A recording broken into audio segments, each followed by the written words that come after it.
Chapter 12-17, Naval State. _ Vampire Cat. Star Moon City.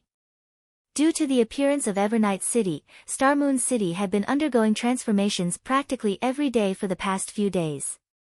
The capital had become so prosperous that one could easily spot level 40+ players roaming its main streets. Now, however, the city bustled even more than before. Only, the players coming to Star Moon City now were not here for Evernight City but for Stone Forest Town. While excellent weapons and equipment were indeed tempting, the allure of combat techniques was much greater. The God's Domain experts list had no lack of experts that possessed combat techniques. The list even had introductions on the combat techniques of certain experts. Hence, combat techniques were not foreign to independent players and were something many independent experts very much wished to learn. However, combat techniques were different from system-made skills, which were readily obtainable as quest rewards or monster drops. Players needed to learn the techniques by themselves. Moreover, combat techniques were not easily learned. Unless one was the core member of a large guild that possessed the legacy of a combat technique, the guild would not be willing to teach them at all. Although one could also mimic the combat techniques of true experts from watching the latter's combat videos, ultimately, it was just a poor imitation. Without understanding the true meaning of a combat technique's movements, one would not be able to unlock the true potential of the said technique. And the more powerful a combat technique was, the more difficult it would be to understand it fully.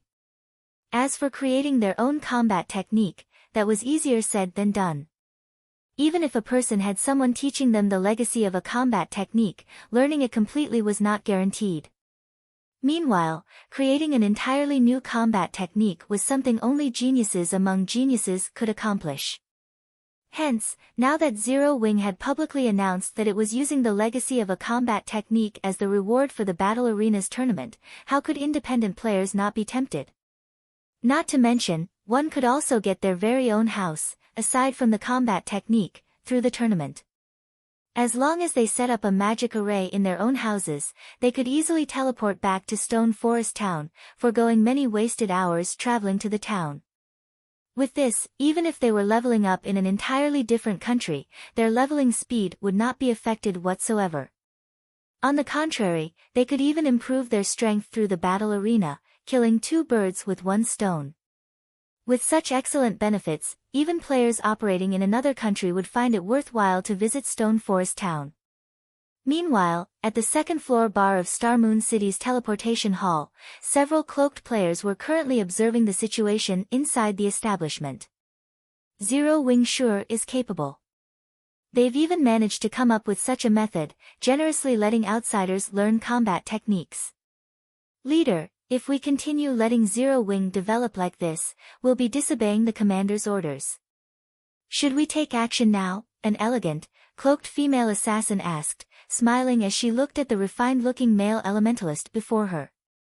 If Sure Feng were present, he would definitely find this elementalist very familiar, as this elementalist was none other than Cleansed Maple, one of Miracle's peak experts. It is indeed about time for us to take action. Those useless dark players don't pose any threat to Zero Wing whatsoever. Since we can't locate Zero Wing's upper echelon right now, let's strike at their elite teams instead. However, Stone Forest Town is still a big problem for us, so let's have the others disguise as dark players and hunt the players operating around the town. When the time comes, those hidden Zero Wing experts will have no choice but to reveal themselves, Cleansed Maple said slowly. What about the super guilds that are paying attention to Zero Wing? The female assassin asked as she sent a glance at several cloaked players present in the first-floor hall. Zero Wing's performance at the Dark Arena had simply been too eye-catching. This was especially true for the weapons and equipment the guild possessed. Hence, the superpowers targeting the items Zero Wing's experts wore definitely weren't limited to Miracle alone. So far, they had already discovered 3 superpowers, in addition to many first-rate guilds, targeting Zero Wing. To Miracle, though, their only opponents were still the 3 superpowers, as first-rate guilds were no different from ants to them. Don't worry about them. The more, the merrier. When the time comes, leak some information to them. In any case, we aren't aiming for weapons and equipment. We only want the disbandment of Zero Wing. Cleansed Maple laughed nonchalantly. 1,000 Miles had already clearly stated that what he wanted were the talents of Zero Wing, not the items they wore. Of course, it would be good if they could obtain those as well. Understood. I'll have the others take action right away. The female assassin nodded before activating stealth and disappearing from the bar. What a pity. An upstart guild that has managed to climb up to this point will have to disappear just like that. However, if you have to blame someone, blame yourselves for being too conspicuous. A hint of pity flashed across Cleansed Maple's eyes as he studied the reports on Zero Wing in his hands. The various superpowers in God's domain never really had any interest in small guilds. They rarely even paid attention to first-rate guilds. After all, these guilds were negligible existences to them.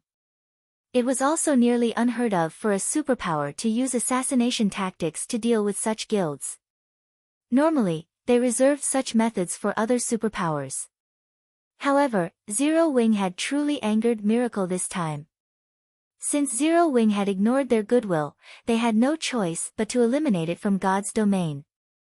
Just as the matter regarding Stone Forest Town was causing a commotion in Star Moon Kingdom as well as its neighbors, Shifeng himself had stealthily arrived at the Sea's End.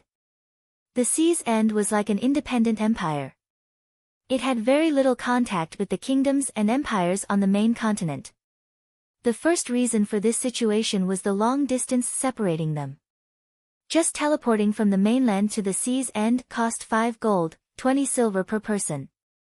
Hence, Shifeng was surprised when he encountered the Freedom Alliance at the Sea of Death. Of course, there was another travel method that was cheaper, but more time-consuming, than teleportation, which was riding a flying ship. One would pay only 5 silver per person to get from the Sea's End to the NPC island closest to the Sea of Death in a little over 30 hours. However, many people disliked wasting so much time on travel.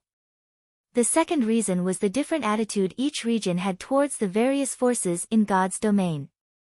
On land, the various kingdoms and empires were absolutely hostile towards the dark forces.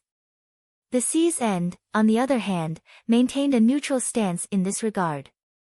Hence, dark players and ordinary players were treated equally in the NPC cities located in the Sea's End. Red players and dark players would not be barred entry into NPC cities or captured by NPCs, so long as they did not cause trouble within the cities. One could say that the Sea's End was a paradise for dark players. The third reason was the different lifestyles players adopted. Players that were born at the Sea's End had fought naval battles ever since they started out in the game. If they were abruptly sent to fight land-based monsters, they would have great difficulty adapting. Likewise, the opposite was also true for land-based players. Hence, players of both sides rarely associated with each other. Only after mainstream players reached level 100 would interaction between these two sides of players begin to increase. Meanwhile, the city Shifeng had teleported to this time was called Blue Jade City, one of the 12 major cities located within the Sea's End. It was also one of the cities under the rule of the Freedom Alliance. The management style at the Sea's End was different from that of the main continent. There was no concept of a country here, or rather it leaned more towards city-states.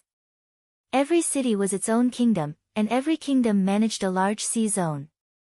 Moreover, unlike on the main continent, where players could not take control of an NPC city, no matter how much effort they put in, players could take over an NPC city here at the Sea's End. In other words, players could become a city lord at the Sea's End, far more convenient than on the mainland, where players had to establish their own towns and cities if they wished to become a lord. Chapter 12:18, See God's Blessing. Hellscythe_VampireCat Chapter 12:18, See God's Blessing. As soon as Shifeng exited the teleportation hall, the sight of an azure sky greeted him. Beneath the hill that the teleportation hall sat on, he could see various ships docked around the island. There were also a large number of players at the port, shouting for parties. Team looking for level 40+ players to hunt giant armored beasts for a quest. We already have 4 advanced speedboats prepared. Veterans only. Noobs, stand aside. Forming a party to Red Reef Bay to farm red corals.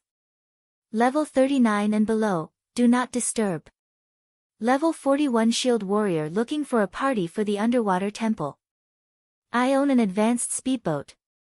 Fleet heading to Black Mist Sea to grind for magic crystals. We have a bronze speedboat leading the fleet. We're currently still missing 2 advanced speedboats. Those with advanced speedboats, come apply quickly. Over 4,000 players crowded the port, looking to form parties. The scene resembled a lively market. Moreover, unlike land-based players, the players here put more importance on levels and the quality of the speedboats they possessed rather than combat standards when forming parties. As long as a player owned an advanced speedboat, they would be highly sought after by parties. Advanced speedboat owners here were the equivalent of expert players on land.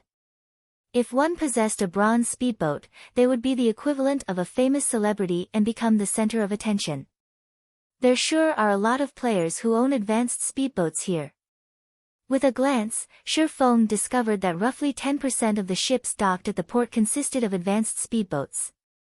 In contrast, one could rarely see even ordinary speedboats over at the Apocalypse Empire, much less advanced speedboats.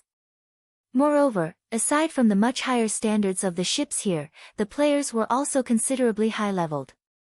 Feng could spot plenty of level 40+ players roaming the streets.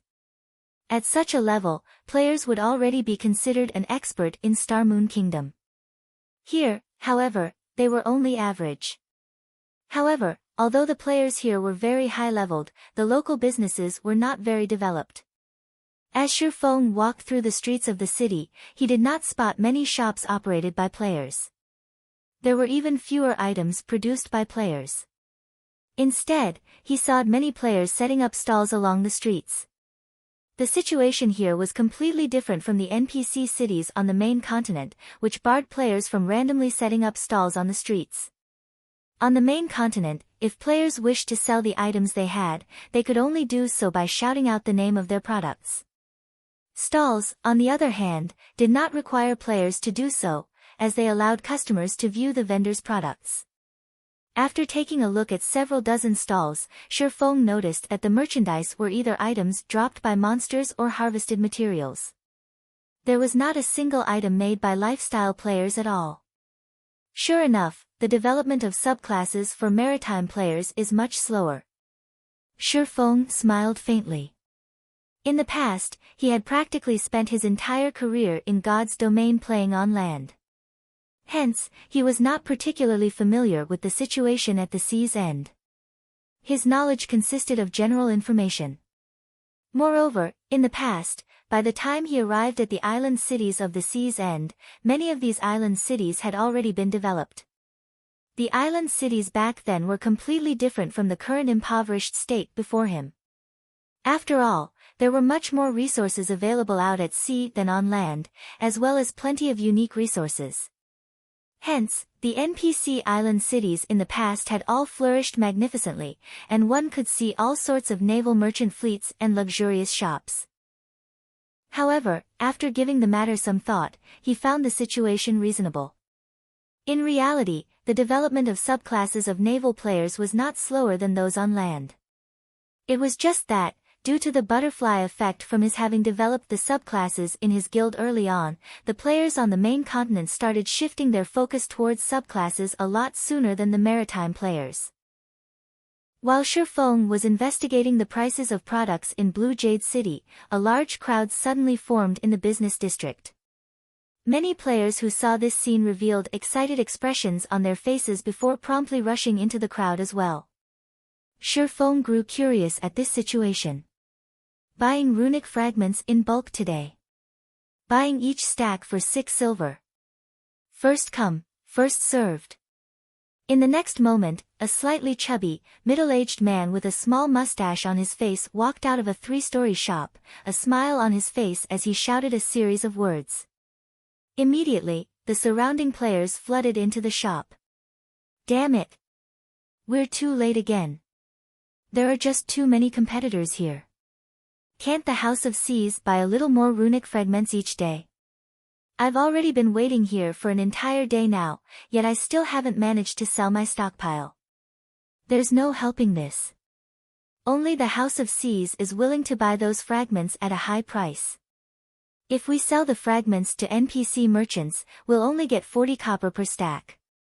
I already have 20 stacks collected. If I can sell them all, I can get 1 gold, 20 silver. With that money, I can buy myself a nice set of equipment. After a short moment passed, the crowd of players that flooded into the shop called House of Seas came out, the majority of them with disappointed expressions on their faces, having apparently failed to sell their runic fragments. Runic fragments? Shifeng could not help but recall matters regarding the runic fragment. I remember that it should be an item dropped by sea monsters. On its own, it isn't of any particular value. The only use it has is the synthesis of runic crystals. However, the synthesis rate is considerably low. Even master alchemists would have a success rate of only 10%. Could the House of Seas be trying to synthesize runic crystals? The runic crystal was an item unique to the sea. It was categorized as an energy crystal and was roughly similar to the magic crystal. Only, the amounts of mana stored in the two types of crystal were different. The amount of mana contained within a magic crystal was a lot higher. A runic crystal contained roughly 2/3 the amount of mana of a magic crystal. However, a runic crystal wasn't even worth half of a magic crystal. Currently, runic crystals should sell for 10 silver each. The reason for this was the runic crystals' much fewer uses. For example, runic crystals could not be used in the Divine Colosseum. If one had to point out its utility, then it would have to be in exchanges and the production of items. Out at sea, runic crystals could be used to exchange for many items at the Sea God's Temple. However, as the Sea God's Temple restocked only once a week, the number of items one could get using runic crystals was limited. Even so, what was available for exchange in the Sea God's Temple was of high quality. Occasionally, there would even be epic items up for exchange, although it was currently too early in the game for epic items to appear in the temple. Aside from epic items, the next best thing up for exchange in the Sea God's Temple was a potion named Sea God's Blessing. 5 runic crystals were needed to exchange for 1 bottle, which put the potion's price at 50 silver. In the past, not to mention naval players, even land-based players were very fond of the Sea God's Blessing. The reason for this was because consumption of the potion increased not only all of a player's basic attributes by 10% but also all resistances by 100 points for 12 hours. Moreover, the potion did not have a cooldown, and its effects could be stacked once. When a player consumed 2 Sea God's Blessings, all their basic attributes would increase by 15% and resistances by 150 points for 15 hours. The further one progressed into the game, the more important environmental factors would become. Certain maps required players to possess a specific resistance for survival. The system would prevent players with insufficient resistances from visiting many special leveling maps. A potion that was capable of increasing all resistances by 100 points could allow players to visit the majority of the locations in God's domain freely without having to worry about environmental factors. However, as only a limited amount of Sea God's Blessing was put up for exchange each week, its actual value on the market was a lot higher. In the past, each bottle had sold for roughly 2 gold. Moreover, this was only the price at sea. On land, each bottle had easily sold for 3 gold. That's right. Why didn't I think of this? I can use this opportunity to make a fortune. Shifeng suddenly thought of the Philosopher's Stone. Others might need to waste a lot of effort into synthesizing runic crystals, but he had the Philosopher's Stone. His synthesis success rate was much higher than even that of Grandmaster alchemists. Chapter 12-19, Gathering of Warlords. Hellscythe_VampireCat Chapter 12-19, Gathering of Warlords. Although Shifeng had such thoughts, he did not hurry to collect runic fragments. The runic fragment was a common drop at sea, hence, purchasing a large amount from players would be straightforward. Besides, his primary objective in visiting the sea's end this time was not to collect runic crystals but the legacy of the sea. Following which, Shi Feng hurried towards the meeting place he had arranged with passing monarch.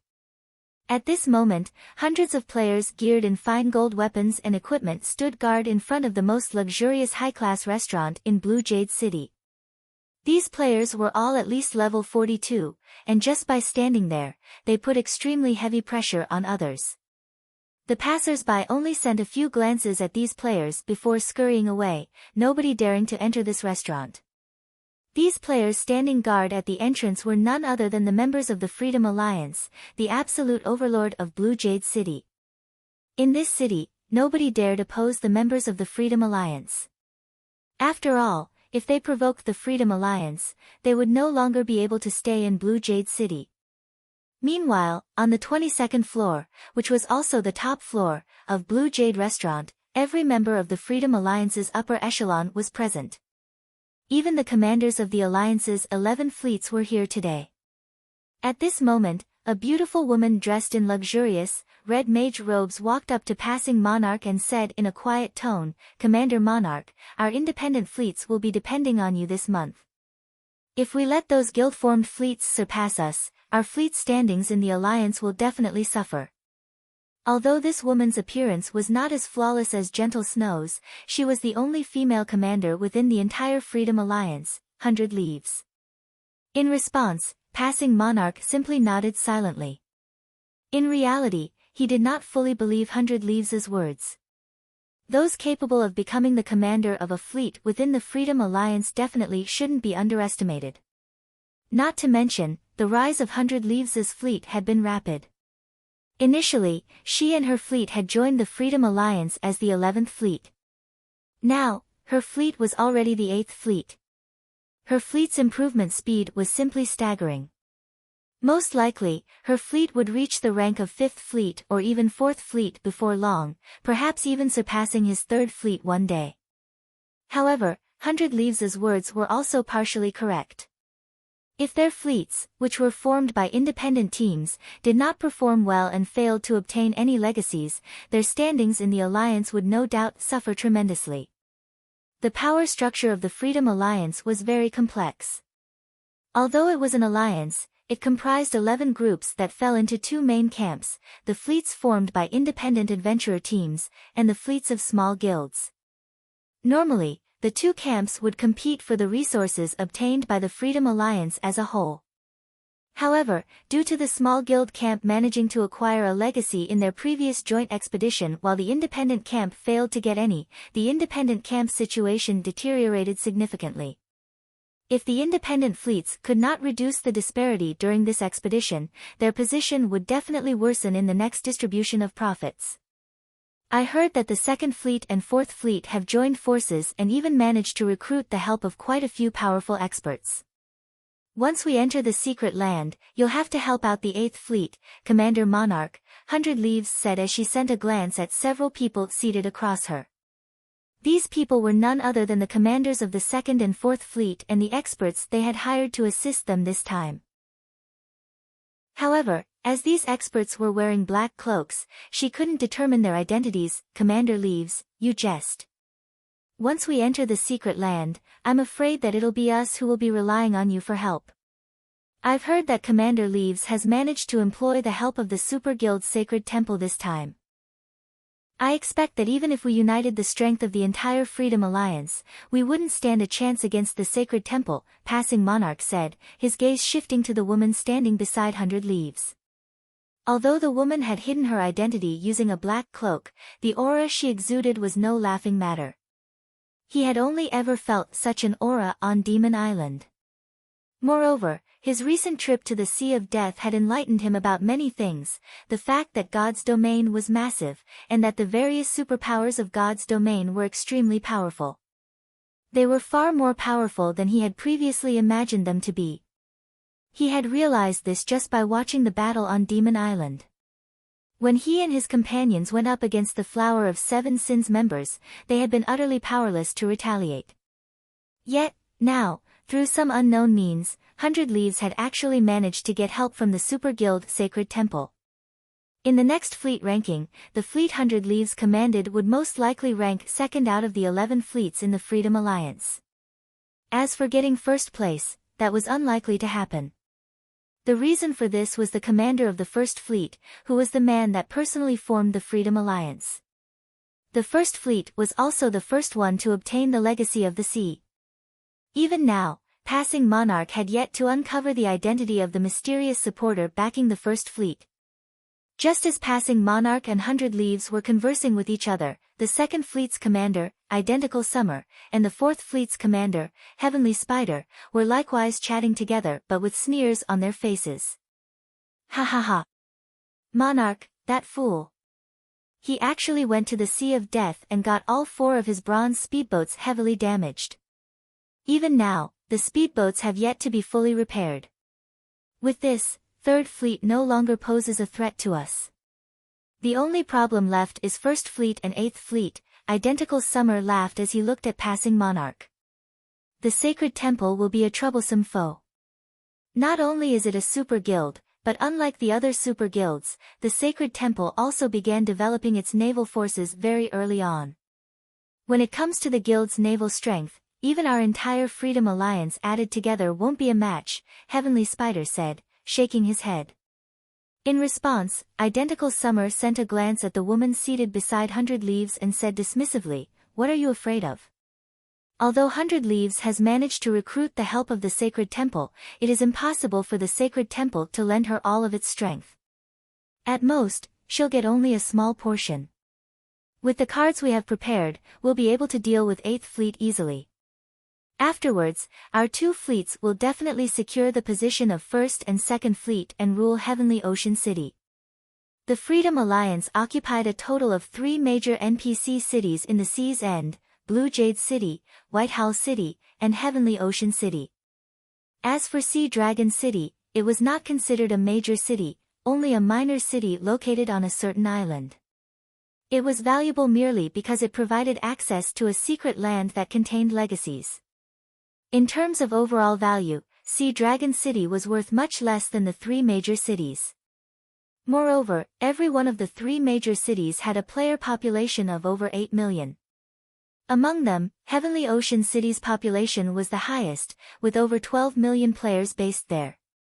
It could already rival the capital of an ordinary empire. If their 2 fleets could obtain Heavenly Ocean City, the wealth they could amass would greatly surpass that of the large guilds occupying empires on land. After all, unlike the guilds on land, which only got to live in NPC cities, naval players like them got to control their cities completely. Chapter 1220, Discovered. Hellscythe_VampireCat Chapter 1220, Discovered. Inside the elegant hall, the Freedom Alliance's various commanders all had their own plans. They were all brimming with confidence about obtaining the Legacy of the Sea this time. Just as the various commanders were conversing with each other, the female elementalist Blue Joy led Shifeng into the hall.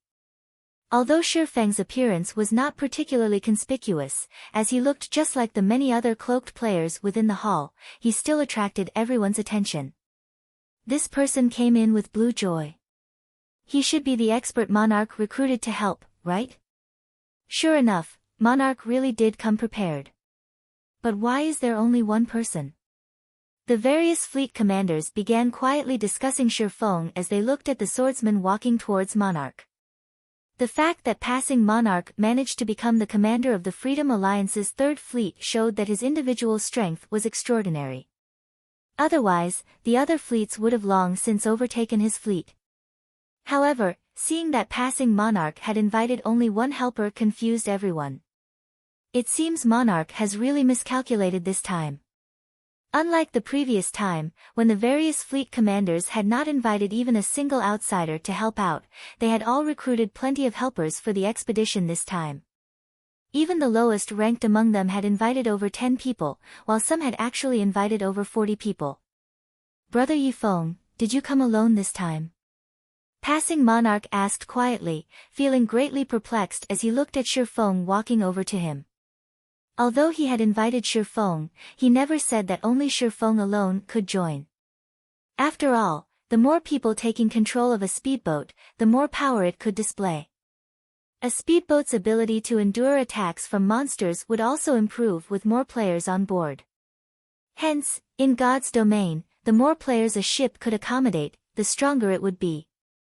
In fact, he had even reserved 30 slots specifically for Shifeng. Despite that, Shifeng had come by himself.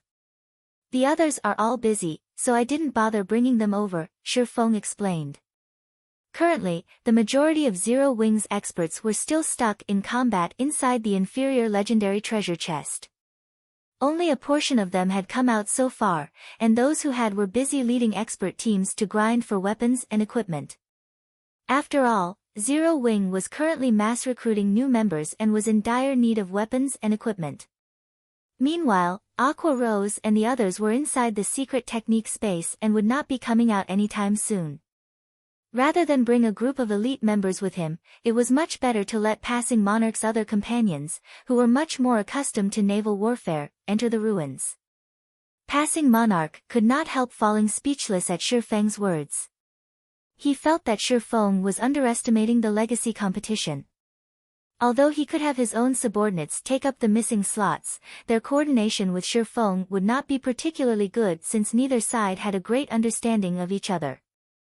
Meanwhile, at the same time as Passing Monarch was conversing with Shifeng, 100 Leaves, who sat a short distance away, had her gaze fixed on Shifeng, shock surfacing on her flawless, white face. However, 100 Leaves very quickly hid this reaction of hers. Leaves, is there something strange about that person? The cloaked woman seated beside 100 Leaves asked quietly. He is the person I'm looking for, 100 Leaves said, a hint of excitement surfacing in her eyes as her lips curled up slightly. At 100 Leaves' words, the cloaked woman turned to look at Shifeng despite herself and exclaimed in surprise, how can this be? The demon god sent the recovery order to every dark player in God's domain. How could the person holding the soul orb possibly appear before us so easily? I can't believe it either. However, the detection crystal I spent 3,000 magic crystals to buy cannot be mistaken. As long as the soul orb is within 30 yards of me, the detection crystal will automatically sense it. Moreover, I've already used detection on him and have already confirmed that the soul orb is indeed on that person's body. 100 Leaves chuckled. I never thought that I would be able to encounter the person holding the soul orb so quickly. My luck really is too good. Then, when are we going to make a move? The cloaked woman asked. No need to rush. We'll have plenty of opportunities once we enter the secret land, 100 Leaves said as she waved her hand. Have Scorpion secretly keep an eye on them. Once players entered the secret land, they would not be able to leave for a certain period. At that time, there would be no escape for Shifeng. All right. I'll notify Scorpion right away. The cloaked woman nodded. If Passing Monarch heard the conversation between 100 Leaves and the cloaked woman right now, he would definitely be shocked. After all, based on the way the two were speaking with each other, the cloaked woman from the sacred temple seemed more like 100 Leaves' subordinate rather than a collaborator. However, shortly after everyone began talking about Shifeng, the entire hall fell silent once again as it was nearly time for them to set out for Sea Dragon City. At this moment, a refined middle-aged man dressed in white robes entered the hall. Walking behind him were two robust men, a level 43 ranger with a dark gray longbow slung over his shoulder and a level 43 guardian knight with a massive, white bone shield on his back. The two could easily rank near the top of the ranking list of any empire in God's domain. Not to mention, both the bow and the shield these two men carried were currently radiating the epic glow effect. The two men looked extremely conspicuous as they entered the hall. Since everyone has already gathered, let us begin, then, the refined middle-aged man said unhurriedly after taking a glance at everyone in the hall. As is traditional, my first fleet will dispatch 100 members while the other fleets will dispatch 90 members each for a total of 1,000 members. If there are no objections, we'll start right away. Although the man's voice sounded mild, nobody present dared to look down on him. After all, this refined man was none other than the founder of the Freedom Alliance. He was also the commander of the current First Fleet, Silent Entropy.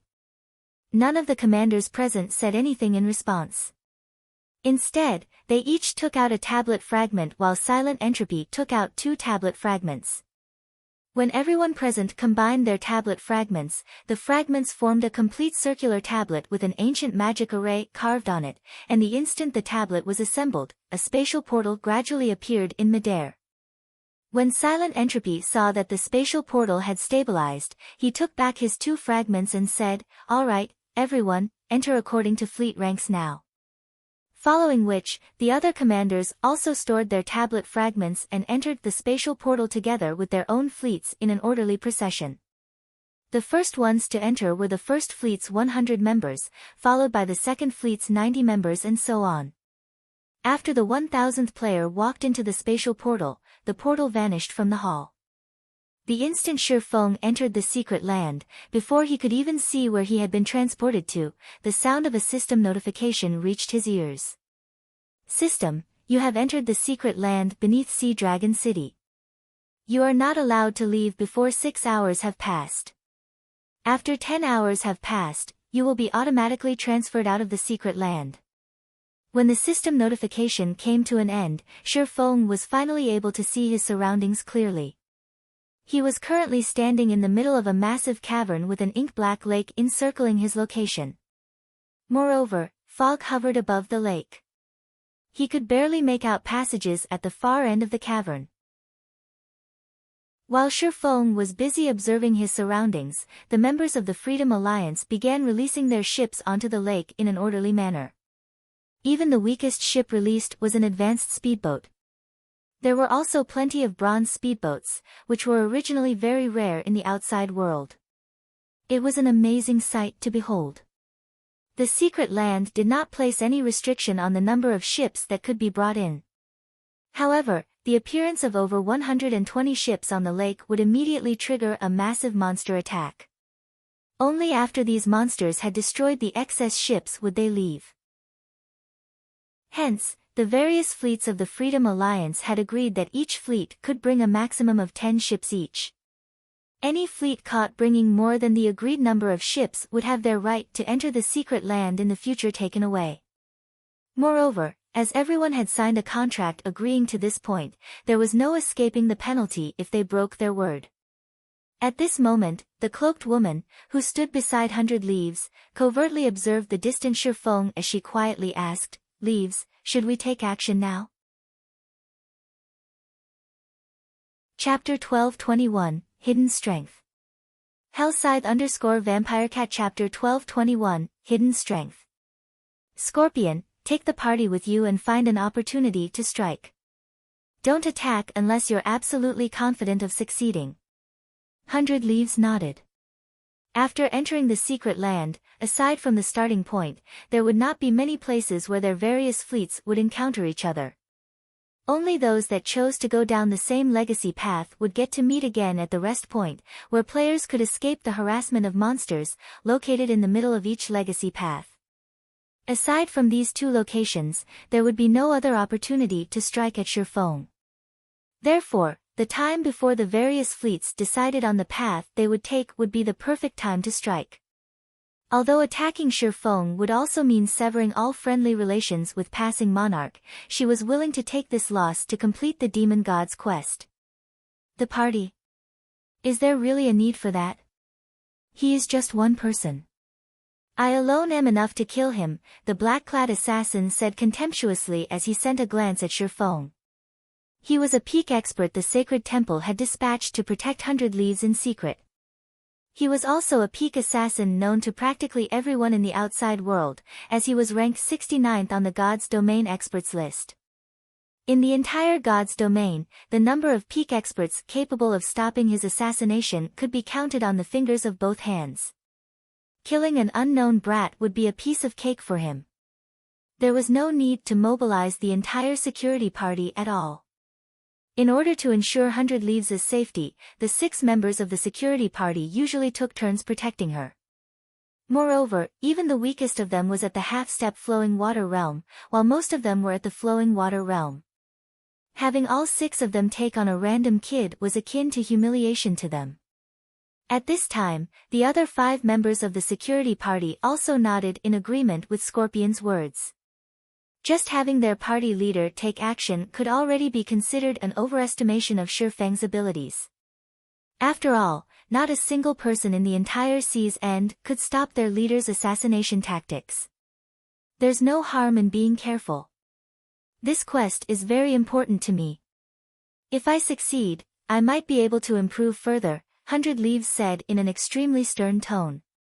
Immediately, Scorpion and the others shuddered as massive pressure washed over their bodies. Meanwhile, only Scorpion and the security party members felt this pressure, as it was not the result of a difference in strength but a difference in status. I understand, Scorpion said hurriedly, realizing the gravity of the matter. The other members of the security party also nodded promptly, not daring to speak another word. Following which, Scorpion and the others activated stealth and approached Shifeng from different directions, clearly intending to form an encirclement, which would give Shifeng no opportunity to escape alive. Just as Scorpion and the others were gradually closing the distance to their target, Shifeng released the Swift Dragon speedboat. The instant the Swift Dragon speedboat appeared, a storm stirred up the previously peaceful waters, a massive vortex forming in the water. The entire cavern shook as if it would collapse at any moment. What's going on? Everyone automatically went on alert. Danger plagued the entire secret land. It was not uncommon for a single mistake to result in death. Now that such a huge commotion occurred in the cavern, how could everyone not feel frightened? Look at the distant grotto, a ranger with good eyesight suddenly shouted. Immediately, everyone turned to look at the grotto in the distance. At this moment, the strong gusts of wind blew away the fog filling the grotto. Although the situation inside the grotto was not entirely clear, everyone could still see what had happened. The cavern, which originally had 12 grottos leading out of it, had another one added to it, taking everyone unawares. Meanwhile, the entrance of this grotto was extremely large. What? How can this be? This scene came as a tremendous shock to everyone. The Freedom Alliance had already done their research on the situation inside the secret land. It had a total of 12 legacy paths, and each entrance leading to these paths differed in size. The paths were divided into 3 groups, those with entrances with a diameter of 20 yards, a diameter of 30 yards, and a diameter of 50 yards. The larger the entrance of a path was, the more danger one would encounter inside that path. This was the conclusion the Freedom Alliance had drawn after their last expedition, because every fleet that had entered the 50-diameter paths had failed to set foot into the inner area of those paths. On the other hand, the first fleet, which had chosen a 20-diameter path, had managed to pass all the way through. Meanwhile, the new entrance that appeared had a diameter of at least 100 yards. It could easily accommodate 4 speedboats moving in parallel. How can this be possible? There wasn't such a path the previous time we were here. Passing Monarch had a conflicted look on his face as he stared at the massive grotto. His reaction was because this new grotto might be the greatest secret of the Sea Dragon's secret land. Only, he did not know whether he should choose this path or not, because it went without saying that this path was undoubtedly the most dangerous one. Nevertheless, if he did not enter this path, there might not be another chance to do so in the next expedition. After all, no such situation occurred during his last visit here. It was uncertain whether this grotto would appear again in the next expedition or not. A chance. Ha ha ha. Our chance has come. Identical Summer was inwardly ecstatic at this situation. Sending a private message to Heavenly Spider, he said, "This is our chance. If we obtain the strongest legacy in the Sea Dragon's secret land, no matter how many times Entropy and the others enter this place, they will never be able to compete against us for Heavenly Ocean City. But I'm afraid the difficulty of conquering it will be quite significant," Heavenly Spider, the commander of 4th Fleet, said somewhat worriedly. "What's there to be afraid of? Don't forget, we still have that," Identical Summer said nonchalantly. "If we don't give it a try now, we might not get another chance in the future." Saying so, Identical Summer took out a glass bottle and immediately began chanting an incantation. Suddenly, a small sailboat with two main sails appeared on the surface of the water. Before the sailboat's massive size, even a bronze speedboat looked no different from a small rowboat. Is this Summer's trump card? The other fleet commanders' jaws dropped when they saw the small sailboat. Until now, there had been no news of anybody in possession of a small sailboat. Passing Monarch and 100 Leaves, who stood at a distance, frowned when they saw this scene, their complexions turning somewhat ugly. A small sailboat was on an entirely different level from a speedboat. If a speedboat could be considered a machine gun, then a small sailboat was akin to a tank. The latter could completely suppress the former. A small sailboat could even go up against a great lord-ranked sea monster easily. The reason for this was because a sailboat could accommodate many more passengers. Ha ha ha. We'll be going ahead. As soon as the small sailboat was released, Identical Summer and his crew immediately boarded it and dashed towards the largest grotto without hesitation. Although the small sailboat he had was only common rank, its speed was not something speedboats could keep up with. Moreover, it could accommodate up to 100 passengers at a time, allowing them to carry a lot of MTs to tank the damage from bosses. After including the 8 bronze speedboats their second and fourth fleets possessed, they were definitely the strongest fleet in the entire Freedom Alliance right now, as expected of Summer. His preparation is indeed amazing, Silent Entropy laughed. He then took out a glass bottle from his bag and began chanting as well. In the blink of an eye, another small sailboat appeared before everyone. The commander of 11th Fleet boarded the sailboat together with Silent Entropy without hesitation. The small sailboat then promptly chased after Identical Summer's fleet. Meanwhile, in terms of strength, Silent Entropy's fleet was even stronger as it had 9 bronze speedboats in total. The commanders of the other fleets were dumbfounded. Although they knew that the top-ranking fleets had hidden a lot of their strength, they had never suspected that those fleets had hidden this much. Silent Entropy. Identical Summer. 100 Leaves' eyes were filled with anger as she glared at the 2 small sailboats disappearing into the largest grotto. Originally, she had planned on directly becoming the first fleet of the Freedom Alliance in this expedition. Now, however, those 2 people had ruined her plans. Leaves, Passing Monarch and the others are also starting to move out, the cloaked woman said as she pointed at Shirfeng and the others, whose ships were already heading towards the largest grotto. Have they lost their minds? 100 Leaves was filled with confusion as she looked at the 5 speedboats rapidly moving towards the largest grotto as well. Chapter 1222, Sea God's Legacy. Hellscythe _Fluffy Chapter 1222, Sea God's Legacy. Leaves, what do we do now? Give chase, the cloaked woman asked 100 Leaves as she watched the speedboats sail away. They had planned to set off after Scorpion's party killed Shirfeng, but they hadn't expected anything like this. Give chase. We cannot let them get ahead of us. 100 Leaves frowned. Reluctantly, she withdrew a pitch-black crystal bottle from her bag. Unlike the others who recited an incantation to release their ships, 100 Leaves threw the black bottle into the water. Plop! When the crystal bottle sank into the water, a massive, black magic array appeared on the surface. A small sailboat, even larger than Silent Entropy and Identical Summers, emerged from the magic array, covered in magic patterns. After the 8th Fleet's members boarded, the 10th Fleet joined them on this small sailboat. It was clear that the 8th Fleet and 10th Fleet had agreed to cooperate. The remaining fleet commanders revealed bitter smiles when they saw this. There's no way we can compete with them. The gap is simply too vast. The various fleets had intended to compete for the 3rd rank in the Freedom Alliance. However, after seeing one small sailboat after another, they had lost the heart to do so. Even obtaining the legacy of the sea from the other grottos wouldn't change the outcome. A magic bottle?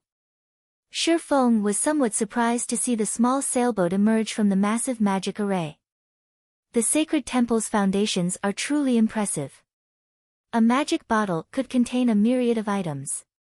The bottle's value changed based on the items contained within. For example, if a magic bottle stored a small sailboat, it could easily be worth several thousand gold. This was because magic bottles did not drop from monsters. Rather, they were treasures that could only be obtained by raiding ancient ruins. However, magic bottles had one fatal flaw: they were one-time use items. 100 Leaves cannot be underestimated. She actually obtained a small sailboat without anyone knowing. Brother Yifeng, let's choose another grotto. We cannot compete with them. As passing monarch watched 100 Leaves' approaching fleet, he questioned the idea of competing for the greatest legacy in the Sea Dragon's secret land. Even if they had Shifeng's secret silver speedboat, it would be a waste of time. Moreover, now that 100 Leaves had also entered the largest grotto, their third fleet had no competition in the other grottos. They could obtain legacies more easily. Glancing at Silent Entropy and the others, who had already entered the largest grotto, Shifeng nodded and said, "That's fine. According to our previous agreement, the first legacy we obtain belongs to you, while the second belongs to me. Which grotto should we choose?" This, passing monarch hesitated. If given the choice, he would never willingly forsake the greatest legacy of the Sea Dragon's secret land. However, with so much powerful competition in a single grotto, it was unknown whether or not he could even obtain the legacy. He was wrought with indecision. Why don't we give it a try? If we think that it's impossible, we can give up on the largest grotto, passing monarch decided after considering the matter further. That won't do. If you waste too much time before heading to another grotto, what will happen to my legacy? Why don't we do this? We'll split the time in half. We'll each take command of the fleet for 5 hours. We'll keep the harvest we obtain during our command. If we do so, I don't mind if you want to join the competition in the largest grotto, Shifeng said as he shook his head. He was not here as free labor. After seeing the situation for himself, he was no longer interested in the legacy of the sea. He had remembered something about the Freedom Alliance's legacy of the sea in the past. One of the reasons that the Freedom Alliance had been able to move about God's domain seas uncontested was its large number of players who had obtained the legacy of the sea. Even the various super guilds had avoided provoking the Alliance for no good reason. Another reason was Silent Entropy's Ancient Weather Book. The player that wielded the Ancient Weather Book could manipulate the weather in an area. When used in naval combat, one could offer their side an absolute environmental advantage. Rumors had it that Silent Entropy had obtained the Ancient Weather Book when he had obtained the Sea God's legacy. The Freedom Alliance obtained their legacies of the sea from the Sea Dragon's secret land. After taking into account the information Passing Monarch had given him about the secret land, it was not difficult to determine that Silent Entropy had obtained the Sea God's legacy here. In the past, the Sea God's legacy had been known as one of the 4 great legacies at sea. Now that the strongest legacy in the secret land had appeared, the Ancient Weather Book would be available as well. While he could ignore the Sea God's legacy, the Ancient Weather Book was an extremely important item. When used in naval combat, it was a strategic weapon. That's fine. However, we'll split our time 4 to 6. I get 6 hours. Later, I'll use 1 hour to test the waters. If it really isn't possible, we'll switch to other grottos. This will also give you the chance to learn the largest grotto's difficulty, Passing Monarch said. Alright, let's do that, then, Shifeng smiled before taking out a contract. Following which, the two renewed their contract. Passing Monarch released a sigh of relief as he quickly directed the fleet into the largest grotto. In reality, the secret land's grottos were portals that would transport players to another space. As the third fleet's ships entered the largest grotto, after a few minutes of drifting along a heavy current, the fleet left the grotto and appeared before a massive island. The island had a white, sandy beach and an azure blue sky above it. It looked like paradise. This island was none other than their rest point. Another island waited across from this paradise. Unlike the first island, dark, thundering clouds covered the sky above the second. One could also see plenty of massive sea monsters roaming the island. This was where the legacies hid. Silent Entropy and Identical Summer's fleets had already engaged these sea monsters in battle. Why are there so many sea monsters? Passing Monarch was shocked when he saw the creatures. Both Silent Entropy and Identical Summer's fleets stood against more than 20 sea monsters. These sea monsters looked like sea turtles, but unlike normal sea turtles, a long horn grew from the heads of these monsters. Their bodies also emitted arcs of blue electricity, and all of their attacks used lightning. Not only were their attacks very fast, but they also contained massive destructive power. Thunderhorn Beast, Sea Monster, Lord. Level 51. HP 35,000,000/35,000,000. Although Silent Entropy and Identical Summer's fleets each had a small sailboat, their ships suffered against so many Thunderhorn beasts. If not for their small sailboats taking the brunt of the attacks, they would have already been annihilated. Passing Monarch paled at this sight. Speedboats stood no chance against those monsters. The third fleet couldn't even reach the island. If they could not get on the island, how were they supposed to obtain the legacy? In the Sea Dragon's secret land, all legacies were in the center of the legacy island at the end of each grotto.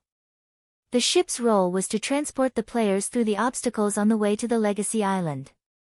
However, with so many sea monsters in the outer perimeter, one could just imagine how many sea monsters waited for them around the legacy island. They sure move quickly. At this moment, 100 Leaves had also emerged from the grotto. When she saw the ongoing battle, she simply smiled and said, "It seems this legacy is fated to be mine." In the next moment, the small sailboat and bronze speedboats in 100 Leaves' fleet sliced through the water towards the legacy island, bypassing the Thunderhorn beasts. Roar! As 100 Leaves' fleet entered the outer perimeter, a large group of Thunderhorn beasts broke through the water's surface, attacking 100 Leaves' fleet. Peng! Peng! Peng! A series of lightning strikes bombarded the fleet. However, 100 Leaves' small sailboat showed no intentions of dodging the attacks. Instead, it forged ahead. When the lightning strikes were 30 yards away from the small sailboat, they dissipated into nothing as if they had met an invisible barrier that nullified magical attacks. In a short moment, 100 Leaves' fleet broke past the blockade and entered the inner perimeter. Chapter 1223, Who Says We Don't Have a Sailboat? Hellscythe _ Fluffy Goblin Chapter 1223, Who Says We Don't Have a Sailboat? They made it through so easily. Passing Monarch's mouth gaped as he looked at 100 Leaves' fleet getting past the outer perimeter. Although the outer perimeter was not large, there were still roughly 5,000 yards to cross to reach the inner perimeter. Crossing such a distance while weathering the attacks of over 20 Thunderhorn beasts was easier said than done. Even Silent Entropy's fleet had yet to cross half the distance and had already lost 4 players. It was clear that Silent Entropy's fleet would lose over 20 people by the time they reached the inner perimeter. Of course, Silent Entropy's fleet could use another method that would incur fewer losses, gradually killing off the Thunderhorn beasts. However, killing the sea monsters would take a lot of time. Meanwhile, they only had 10 hours inside the Sea Dragon's secret land. If they wasted 1 or 2 hours in the outer perimeter, they would have to waste even more time in the inner perimeter. By the time they reached the Legacy Island, they would have already run out of time to search for the legacy. Seeing 100 Leaves' fleet enter the inner perimeter, Identical Summer grew anxious. The legacy on the island was on a first-come, first-served basis. The sooner one reached the island, the higher their chances were of obtaining the legacy. All MTs, take turns activating your life-saving skills. We're forcing our way through. Identical Summer commanded, gritting his teeth. A group of 6 MTs stormed the small sailboat's deck, receiving the Thunderhorn beasts' attacks. The ship blasted away any monsters in their way with cannon fire. Silent Entropy's side fared far better than the other fleet. Silent Entropy had used a Tier 3 defensive magic scroll to receive the level 51 Lord's attacks. By the time both fleets had reached the inner perimeter, the difference between Silent Entropy and Identical Summer's fleets was obvious at a glance. Silent Entropy's fleet hadn't lost a single player. On the other hand, Identical Summer's fleet had lost 17 players, with 5 of them being MTs. The players that died would automatically resurrect on the Rest Island. They would not be able to rejoin the main force and would have to wait for their companions to retrieve them or be sent out of the secret island once time was up. Fortunately, the death penalty in the secret land was similar to that of dungeons. Hence, players that died would only lose a small portion of their EXP. "Commander, are we still waiting?" Blue Joy asked Passing Monarch, a hint of worry in her eyes. It was obvious that she was not optimistic about their chances of breaking past the outer perimeter. "Forget it. It's too difficult. There's no need for us to waste our speedboat's durability here," Passing Monarch said, sighing deeply. In the end, he decided to give up on the greatest legacy as this area was far more challenging than he had imagined. With their fleet's strength, they had no hopes of reaching the Legacy Island. "Hold up," Shifeng said suddenly. "If you really want to reach the island, we're not entirely out of options." While the Thunderhorn beasts were terrifying, after watching them for some time, Shifeng could tell that the majority of the Lord's attacks were magical. Others might find it difficult to defend against magical attacks, but to Shifeng, it was a simple task. "Brother Yifeng, you have a plan?" Passing Monarch asked curiously. These Thunderhorn beasts was extremely fast. Even bronze speedboats could not outrun them. If they were surrounded, they would be utterly helpless. They would need a small sailboat to force open a path. "I'll attract these sea monsters' attention while your speedboats use the opportunity to get past them," Shifeng explained. Passing Monarch was surprised by Shifeng's words. He had never thought that Shifeng would willingly sacrifice his speedboat as bait. However, since Shifeng was willing to do so, he would not object. Meanwhile, 100 Leaves and the others, who were currently resting at the edge of the inner perimeter, noticed Passing Monarch's fleet speeding towards the outer perimeter. "They're overestimating themselves," Identical Summer sneered. "Do they really expect to get past those Thunderhorn beasts without a small sailboat to open a path? Do they really need to waste time here?" 100 Leaves rolled her eyes as she watched Passing Monarch. There was no way to repair one's ship inside the Sea Dragon's secret land. If the Thunderhorn beasts bombarded Passing Monarch's fleet, even with players splitting the damage, the speedboat's durability would deplete rapidly. Once a ship's durability reached 0, it would be useless. Even if Passing Monarch's fleet escaped with their speedboats intact and proceeded to the other grottos, their chances of obtaining a legacy would decrease due to the lost durability. Though, looking at it from another perspective, the fact that Passing Monarch and the others were willing to attempt reaching this legacy island benefited 100 Leaves. This way, she would have an opportunity to kill Shifeng and complete the demon god's quest. At this time, Shifeng steered the swift dragon speedboat into the outer perimeter. Thunderhorn beasts immediately emerged from the water, one after another, rapidly encircling the swift dragon speedboat. At the same time, electricity gathered at their horns as they prepared to attack. However, Shifeng paid no attention to these monsters as he continued towards the group of sea monsters before him. Seeing the numerous arcs of lightning arcing towards him, Shifeng activated Magic Barrier, making the swift dragon speedboat immune to magic damage and reducing the physical damage it received by 60% for 10 seconds. After blocking the attacks, the swift dragon speedboat arrived before the group of Thunderhorn beasts, letting the sea monsters surround it. "It's over," Passing Monarch could not help but sigh. If the massive Thunderhorn beasts surrounded a speedboat, there was no hope of escape. What a fool. He sacrificed a speedboat for nothing. Identical Summer laughed.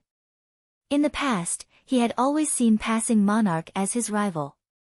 After all, the two had fought for a long time, and the man had caused him plenty of trouble. Now, however, Passing Monarch was no longer a threat. His only competition now was Silent Entropy and 100 Leaves.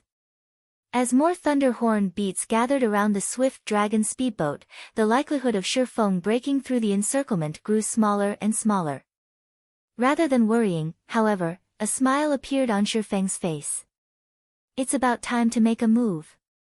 Shifeng observed his surroundings and noticed that practically 80% of the thunder horn beasts had gathered around him. Energy pulse.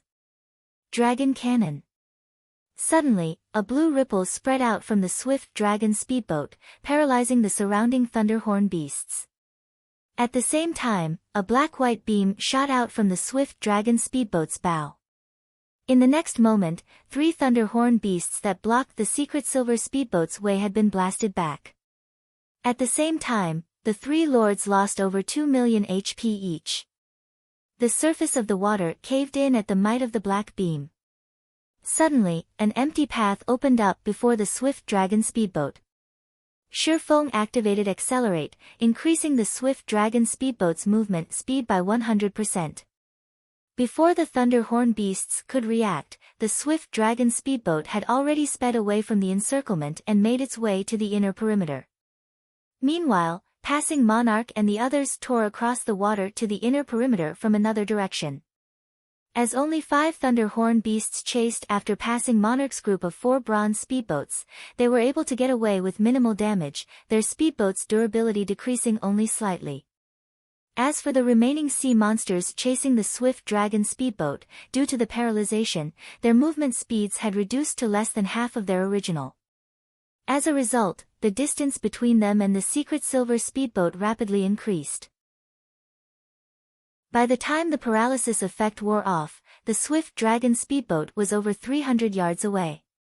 By then, all the thunderhorn beasts could do was watch as the swift dragon speedboat entered the inner perimeter. What rank is that speedboat? 100 Leaves blinked in astonishment as her gaze followed the unharmed swift dragon speedboat. So, this is the expert Passing Monarch recruited? Not bad. The swift dragon speedboat's performance had also surprised Identical Summer.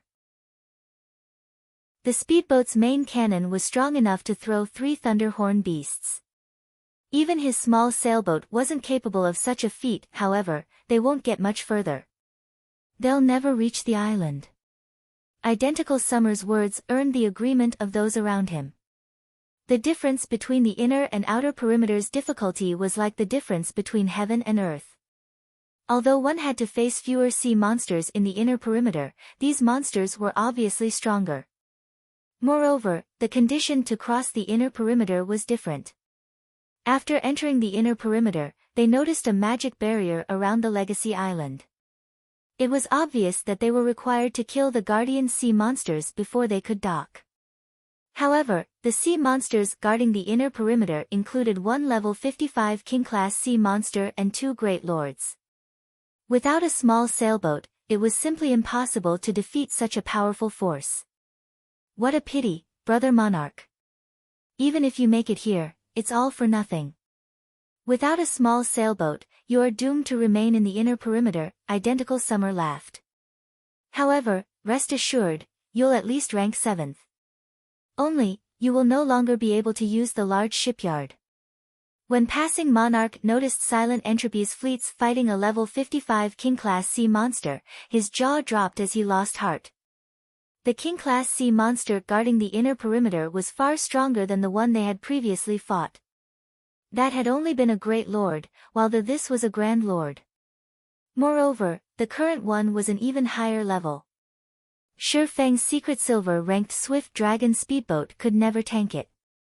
Furthermore, the king-class sea monster was accompanied by 2 great lord-ranked sea monsters. Who says we don't have a small sailboat? Shifeng suddenly asked. Chapter 1224, Combat Power Assessment. Hellscythe_FluffyGoblin Chapter 1224, Combat Power Assessment. You have a small sailboat? Identical Summer stared at Shifeng as if the man had told the funniest joke in the world. Although Identical Summer had not said anything else, there was no doubting the contempt in his eyes. The other Freedom Alliance members smirked at Shifeng's words. That brat sure knows how to boast. Even our sacred temple hasn't obtained a small sailboat until recently. How could an independent adventurer team with no background possibly have one? The cloaked woman from the sacred temple chuckled softly. The sacred temple was one of the super guilds that had begun to develop its naval strength early in the game, yet even now, it had only found a magic bottle containing a small sailboat, not an actual small sailboat. They had obtained this magic bottle from an ancient ruin in the sea's end. For this magic bottle, the sacred temple had sacrificed dozens of experts and thousands of elites. As for Silent Entropy and Identical Summer, while both had only acquired a small sailboat due to luck, they also had the support of powerful backers. The power supporting Silent Entropy, in particular, was intense enough that even the sacred temple avoided casually provoking it. Passing Monarch was merely an independent player with great individual strength. The naval adventurer team he had formed lacked the support of any major power. It was a miracle that he had led his team to become the Freedom Alliance's third fleet. Obtaining a small sailboat was impossible for Passing Monarch. Brother Yifeng, do you really have a small sailboat? Passing Monarch stared at the swordsman in shock. He had already investigated Zero Wing and learned that the guild didn't possess any particular naval power. The guild hadn't even begun to develop its naval forces. Zero Wing had focused on competing with the various large guilds on land all this time. Just the fact that Zero Wing possessed a secret silver speedboat was astounding. Even now, no one throughout the Freedom Alliance possessed a secret silver speedboat. Blue Joy, who stood by his side, blinked in astonishment. She wondered if Shi Feng had simply made the claim to save the Third Fleet from humiliation. You'll know once you see it, Shi Feng said as he looked around him. He could clearly feel the doubt and contempt everyone aimed his way. Following which, he took a delicate crystal bottle from his bag and began to chant an incantation. With each verse Shi Feng chanted, black mist emerged from the crystal bottle, shrouding a large section of the sea water before the swift dragon speedboat. Suddenly, a silver sailboat appeared before these players. This silver sailboat was no smaller than the sailboat 100 Leaves had summoned with the magic bottle. Moreover, magic runes decorated every inch of the silver sailboat. At first glance, it was obvious that the silver sailboat was a higher rank than the common sailboats Silent Entropy and Identical Summer had summoned. This small sailboat was none other than the bronze-ranked one-horned sailboat he had obtained from the king-class sea monster he previously killed. Impossible! When did small sailboats become so common? Everyone was stupefied. None of them could believe their eyes. Just who is that man? 100 Leaves shifted her gaze to Shi Feng when she saw the one-horned sailboat. First, the man had earned himself a bounty from the demon god. Then he revealed a very high-rank speedboat. Now, he revealed a small sailboat. If someone claimed that this man wasn't supported by a major power, she wouldn't believe it. I have really underestimated you, Monarch. I never thought you would recruit such an expert. However, you'll never get to the island. At the end of the day, passing the inner perimeters test depends on one's strength, Identical Summer snorted. He then steered his sailboat towards the Legacy Island to challenge the inner perimeter's sea monsters. Passing Monarch's fleet might have crossed the outer perimeter with some trick, but the inner perimeter required them to face the joint attacks of a Grand Lord-ranked king-class sea monster and 2 Great Lords. Without defeating these monsters, they would not be allowed to dock on the island. Although Passing Monarch's fleet now had a small sailboat, the fleet's disadvantage was still obvious: the fleet lacked manpower. The Third Fleet was only allowed to bring 90 members to the secret land, while Identical Summer, Silent Entropy, and 100 Leaves' fleets each had over 100 people. Not only could they employ their small sailboats, which could accommodate 100 passengers, to their fullest potential, but they also had extra men to control multiple bronze speedboats. On the other hand, Passing Monarch's fleet did not even have enough players to exert its small sailboat to its full potential. How could Passing Monarch's fleet possibly defeat a king-class sea monster? At the same time, the members of Third Fleet gazed at Shi Feng with admiration. Brother Yifeng, thank you, truly. However, I still intend to give up on this grotto. Passing Monarch was extremely grateful to Shi Feng. In reality, Shi Feng could have easily decided not to help him. After all, both had already agreed that they would determine each other's harvest based on time. However, when Passing Monarch had seen the distant King-class sea monster, he had decided to relent. Magic Whale, Marine King Creature, King-class sea monster, Grand Lord. Level 55.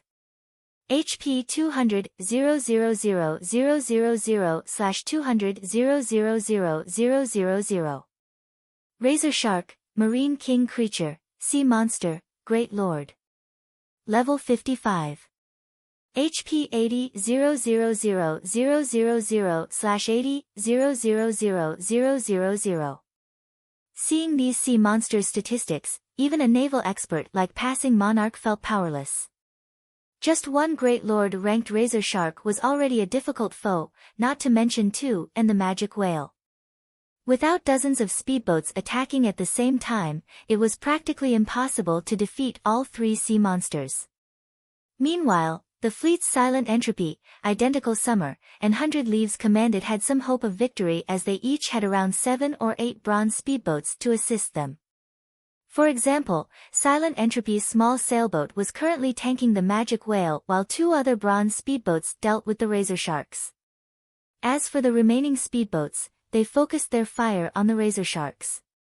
Although each bronze speedboat only inflicted around -200,000 damage, the total damage from 6 or 7 bronze speedboats still surpassed the sea monster's battle recovery. It was only a matter of time before the speedboats dealt with the 2 Razor Sharks. Once those 2 sea monsters had been dealt with, Silent Entropy's fleet would slowly, but surely, whittle down the Magic Whale's HP. On the other hand, they couldn't even exert the maximum combat power of their small sailboat. How were they going to whittle away the sea monster's HP? Hence, rather than waste time here, exploring the other grottos would be more beneficial. With their fleet's strength, they wouldn't have any issues obtaining 2 legacies. Brother Monarch, since you wish to give up, why don't you let me command the fleet for the first 4 hours? Shi Feng asked. Passing Monarch's decision hadn't particularly surprised him. After all, assessing an opponent's combat power was the basics of being an expert. If Passing Monarch couldn't even do that much, he would not have become an expert at all. Only, Passing Monarch's assessment was slightly different from his. Brother Yifeng, is there really a reason to waste time here? Passing Monarch could not figure out what was going through Shi Feng's mind. It was already clear that they had no hope of victory, yet this swordsman insisted on jumping into the jaws of death. However, when Passing Monarch saw the determination in Shi Feng's eyes, he had no choice but to nod, saying, "All right, then. We'll follow your command for the next 4 hours. Once these 4 hours are up, we'll leave immediately." Following which, both sides renewed their contract yet again. From the next 4 hours, the Third Fleet would be under Shi Feng's command. After finding nothing wrong with the contract, Shi Feng stored it away in satisfaction. "Let's go." Shi Feng smiled at the distant Magic Whale. Others might not know the one-horned sailboats might, but he did. While King-class sea monsters were quite powerful, a bronze sailboat could not be underestimated either. Following which, Shi Feng allocated tasks to the Third Fleet's members. The Swift Dragon speedboat and one of the bronze speedboats had a 20-man crew each, while each of the remaining 3 bronze speedboats had a party of 6. The remaining fleet members would board the one-horned sailboat and deal with the Magic Whale. This is nuts. We'll only have 32 people on our strongest ship. How are we going to hold back the Magic Whale? When Passing Monarch and the others saw Shi Feng's distribution, they were confused. The other fleets had 3 full MT parties each, splitting the Magic Whale's damage. Those fleets also had the other crew members on their small sailboats sharing the damage. Only then could they minimize the damage to their sailboats. Otherwise, before their respective fleets even finished off one Razor Shark, their sailboats would be reporting for duty in Davy Jones' locker. However, Shi Feng insisted on this setup, and passing monarch had no choice but to agree. After all, Shi Feng now held authority over the fleet. Moreover, the sailboat belonged to Shi Feng. As the one-horned sailboat approached the island, a magic whale and 2 razor sharks emerged from the water. Their massive frames resembled large mountains, blocking the legacy island from view. Begin. Shi Feng fired the thunder cannon at the magic whale. Chapter 1225, The Might of a Bronze Small Sailboat. Hellscythe_Fluffygoblin Chapter 1225, The Might of a Bronze Small Sailboat. Leaves, this magic whale's attack range is too wide. We won't hold at this rate. We need to use magic scrolls, the cloaked woman from the sacred temple said, frowning at their sailboat's remaining durability. The razor sharks were only great lords. Moreover, their skills were monotonous, making their attacks easy to dodge. Bronze speedboats were more than enough to cope with the razor sharks. The problem was the magic whale. Although the Grand Lord was clumsy and slow, and its attack patterns were not particularly complex, it was still a powerful foe. Aside from ruthless headbutts, the magic whale's main attacks were Ice Meteor and Icicle Rain. When casting Ice Meteor, the magic whale would call down a massive globe of ice. Even with 6 MTs sharing the attack's damage, all 6 would lose over 2/3 of their HPs. Furthermore, the Grand Lord used Ice Meteor frequently. Only when all 18 MTs took turns blocking could they keep up with the attacks. The burden on the healers was also massive, as one mistake could spell the end for a party of MTs. However, this was not the team's greatest challenge. The magic whale's Icicle Rain was what left everyone speechless. When the magic whale cast Icicle Rain, countless icicles would rain down from the sky. Although each icicle only dealt around -10,000 damage and could easily be blocked by any player, they could not keep up with how many icicles bombarded their ships. One could say that this skill specifically targeted ships. By the time Icicle Rain's duration ended, their small sailboat would have lost roughly 3 or 4 points of durability. If they continued this battle of attrition, their small sailboat's 700 durability would have long since bottomed out before they could shave away the magic whale's 200 million HP. Sure enough, a King-class sea monster is not an easy foe. 100 Leaves frowned as she watched another batch of icicles form in the sky. She then said to the cloaked woman, "Use the Tier 3 summoning scroll. Have the summoned creatures share part of Icicle Rain's damage." The cloaked woman nodded before retrieving a Tier 3 summoning scroll and chanting the incantation. With a Tier 3 summoned creature sharing the damage, the small sailboat only lost 1 point of durability by the time the skill ended. At the same time, the cloaked woman redirected a portion of the sailboat's cannon attacks towards one of the distant razor sharks, assisting the bronze speedboats in whittling down the Great Lord's HP. As a result, the razor shark's 80 million HP decreased at a visible rate. 95%. 94%. 93%. Leaves, Passing Monarch and the others seemed to be taking action. As the cloaked woman controlled the summoned creature, she noticed the one-horned sailboat moving deeper into the inner perimeter, and an odd feeling rose in her chest. Passing Monarch's fleet only had 90 members. Even with a small sailboat, such a small team was not enough to defeat the magic whale. Any expert worth his salt should know this, much less a fleet commander like Passing Monarch. They're actually pushing forward. 100 Leaves glanced at Shi Feng, who stood aboard the one-horned sailboat. Smiling, she muttered, "What an interesting person." She was very familiar with Passing Monarch.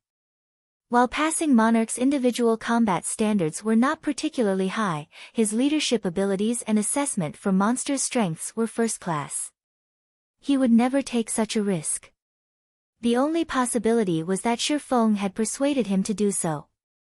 Silent Entropy and Identical Summer had also noticed the one-horned sailboat's approach.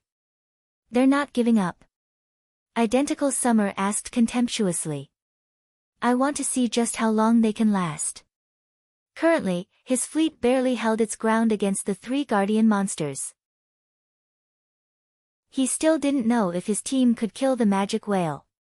In the case of passing Monarch's fleet, however, just killing the 2 razor sharks would be a huge challenge. As such thoughts ran through the various commanders' minds, a golden beam exploded from the one-horned sailboat's bow, slamming into the magic whale's thick hide. Boom! As it struck, the golden beam carved out a small wound from the magic whale's side, blue blood spilling into the water. How can it possess such power? 100 Leaves was shocked. No matter how many times her small sailboat attacked the magic whale, they had only taken a fraction of the Grand Lord's HP. The sailboat's attacks could not cause any substantial injuries to the Grand Lord. How can this sailboat possess such a high-rank cannon? Could it have been modified? As identical Summer stared at the wound on the magic whale's body. In God's domain, no ship was static. They could all be modified. Only, there was a limit to how much a ship could be modified and strengthened, as the ship's construction materials were a limiting factor. Furthermore, it was very difficult to modify and strengthen a ship. The task required lifestyle players of considerably high rank. To modify a ship, one also had to risk reducing the ship's quality or destroying it altogether. Hence, even now, nobody actually dared to modify their precious ships. Aeruo. Enraged, the magic whale beat its tail fin violently and propelled itself towards the one-horned sailboat. The 2 razor sharks followed after the magic whale. A bronze small sailboat's cannon fire is really quite impressive. Shi Feng was very satisfied with this outcome. Seeing the magic whale and razor sharks swimming closer, he activated Thunder Blast, the one-horned sailboat's strongest move. This attack was many times stronger than the swift dragon speedboat's dragon cannon. Immediately, several snakes of golden lightning surged forward, dealing devastating damage to the area 500 by 30 yards ahead of the one-horned sailboat. As the golden lightning snakes slithered towards the magic whale and razor sharks, the 3 sea monsters revealed a hint of fear, trying to avoid the incoming attack. Unfortunately, Thunder Blast was not cannon fire. Rather, it was a magical attack channeled from a magic array. It was many times faster than cannon fire.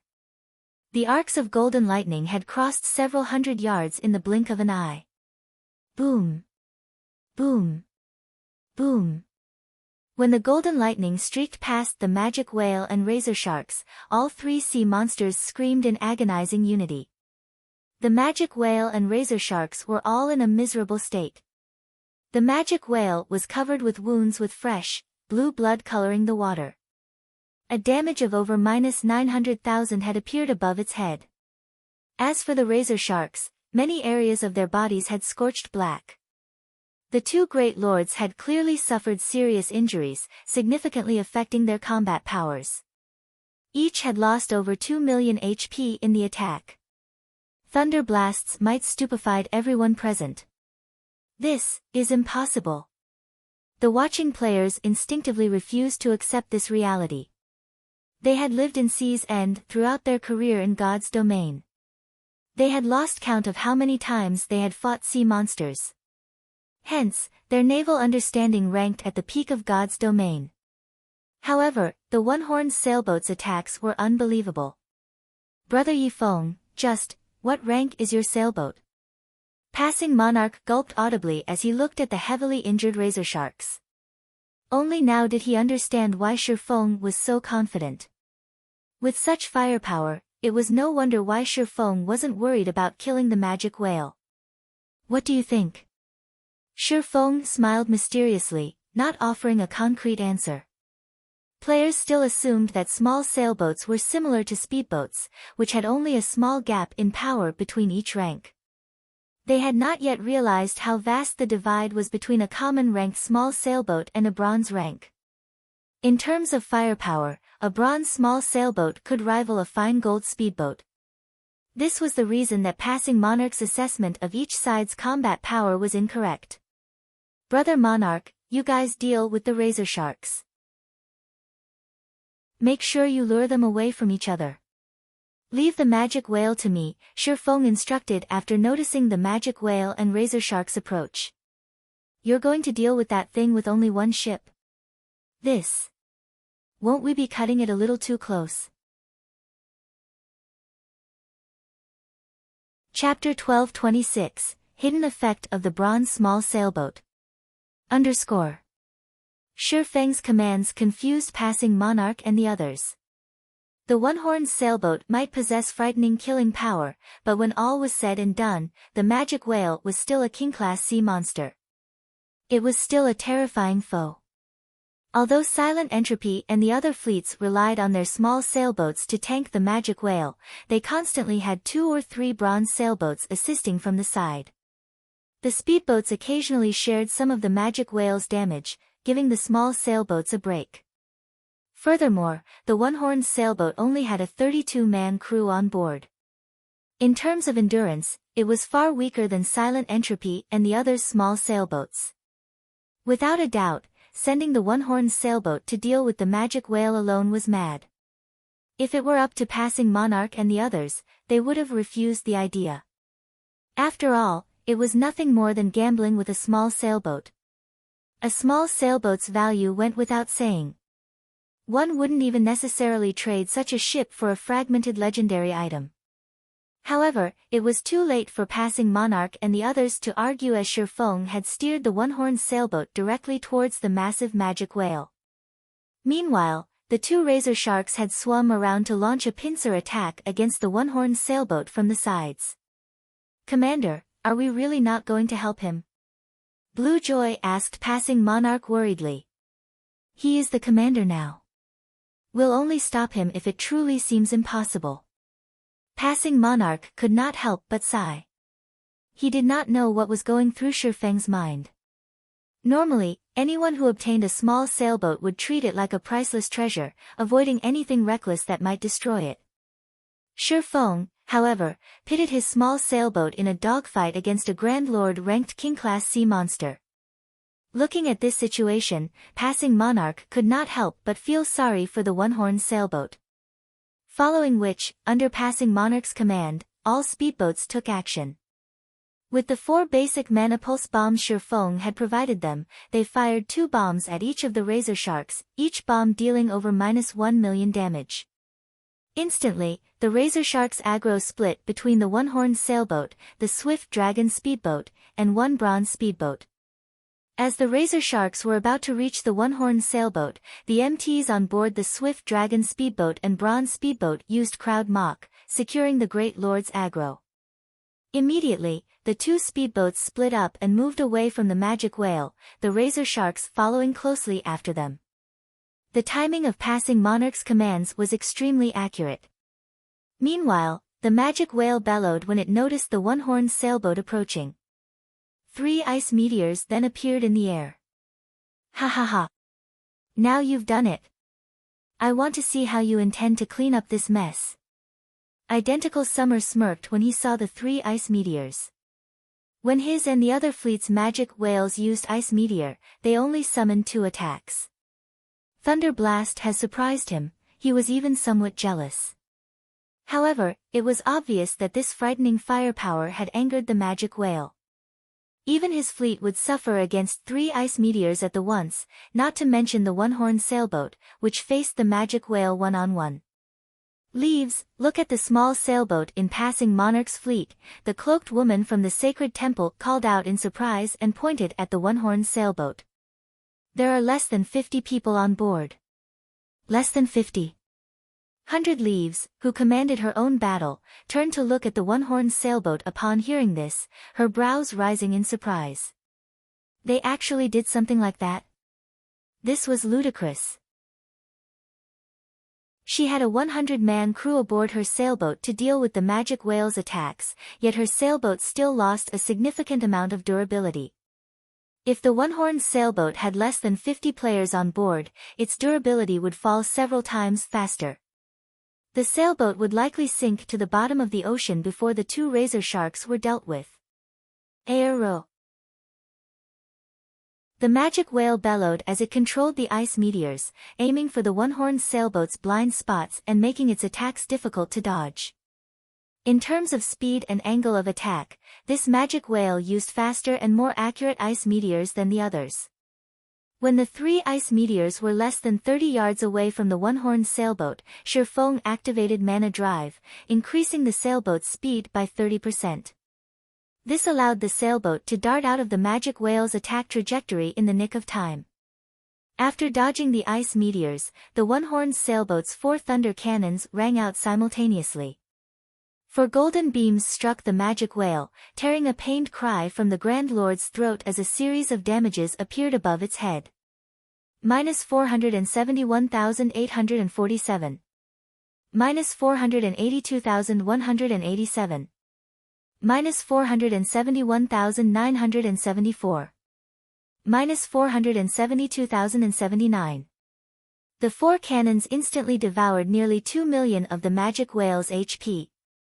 Sure enough, it won't be possible to kill it with the one-horned sailboat's firepower alone. Shifeng felt a headache brew as he looked at the magic whale's HP. It seems we'll have to kill the razor sharks first and then focus fire on the magic whale. Although the one-horned sailboat was quite powerful, the magic whale could recover 2 million HP every 5 seconds. With the thunder cannon's long cooldown, it was impossible to kill the magic whale without help. Following which, Shifeng readjusted the one-horned sailboat's course, circling the magic whale while waiting for the thunder cannon's cooldown to finish. When the enraged magic whale saw that its first wave of attacks had failed to land, it used its AoE attack, Icicle Rain. Even with the one-horned sailboat's increased speed, it couldn't avoid this attack. All members, prepare to block the icicles. Shifeng shouted. Although Shifeng had issued the command, he knew it was unrealistic to expect 32 people to block so many icicles. As the icicles began to descend, Shifeng took a Tier 3 summoning scroll from his bag. Immediately, a massive golden gorilla appeared, joining the defense. Dang! Dang! Dang! Under Shifeng's control, the golden gorilla executed Swords Orbit, using its arms in place of swords. This was another method of utilizing combat techniques. Only, doing so required considerably fine control and a great understanding of a combat technique. Although Shifeng could not execute Swords Orbit through the golden gorilla as freely as with his own body, with the summoned creature's massive frame and wide attack range, it easily protected over half the one-horned sailboat from the icicle attacks. The players blocked the majority of the icicles, protecting the remaining half. Overall, less than 1/10 of the icicles had actually struck the sailboat. This outcome was on par with 100 Leaves and the others. How did he do that? The players watching from afar were flabbergasted. Despite having similarly summoned Tier 3 summoned creatures, their summoned creatures could only block around 1/3 of the magic whale's icicle rain. Their summoned creatures even lost over 1,500,000 HP with each wave of attacks, yet the golden gorilla had blocked half of the icicle rain, losing less than 500,000 HP. This was simply inconceivable. It wasn't just the golden gorilla that had received less damage than expected. Even the players on the one-horned sailboat had only lost around 7,000 HP when struck, 3,000 less HP than their players. This allowed the one-horned sailboat's crew to endure many more attacks. However, what everyone did not know was that bronze small sailboats had a hidden effect. The runes lining the hull weren't just for decoration. They possessed a damage mitigation ability. The runes could reduce an attack's damage by 10% to 30% based on the attack's might. Although the icicle rain was a powerful skill, the individual icicles did not pack a lot of power. Hence, their damage was reduced by 30%. In addition, a bronze small sailboat's defense was superior to that of a common small sailboat. Despite receiving roughly the same amount of attacks, the one-horned sailboat had not lost a single point of durability after the last wave of attacks. This was also the reason that Shifeng dared to challenge the magic whale with a crew of fewer than 50 people. Time passed quickly. While keeping the magic whale distracted, the one-horned sailboat launched attacks at the distant razor sharks. In less than 15 minutes, both razor sharks were dead, fueling the team's EXP bars. In contrast, each of the other fleets had only dealt with one razor shark so far. The difference between them was obvious instantly. Now that only the magic whale remained, Shifeng's side had a much easier time.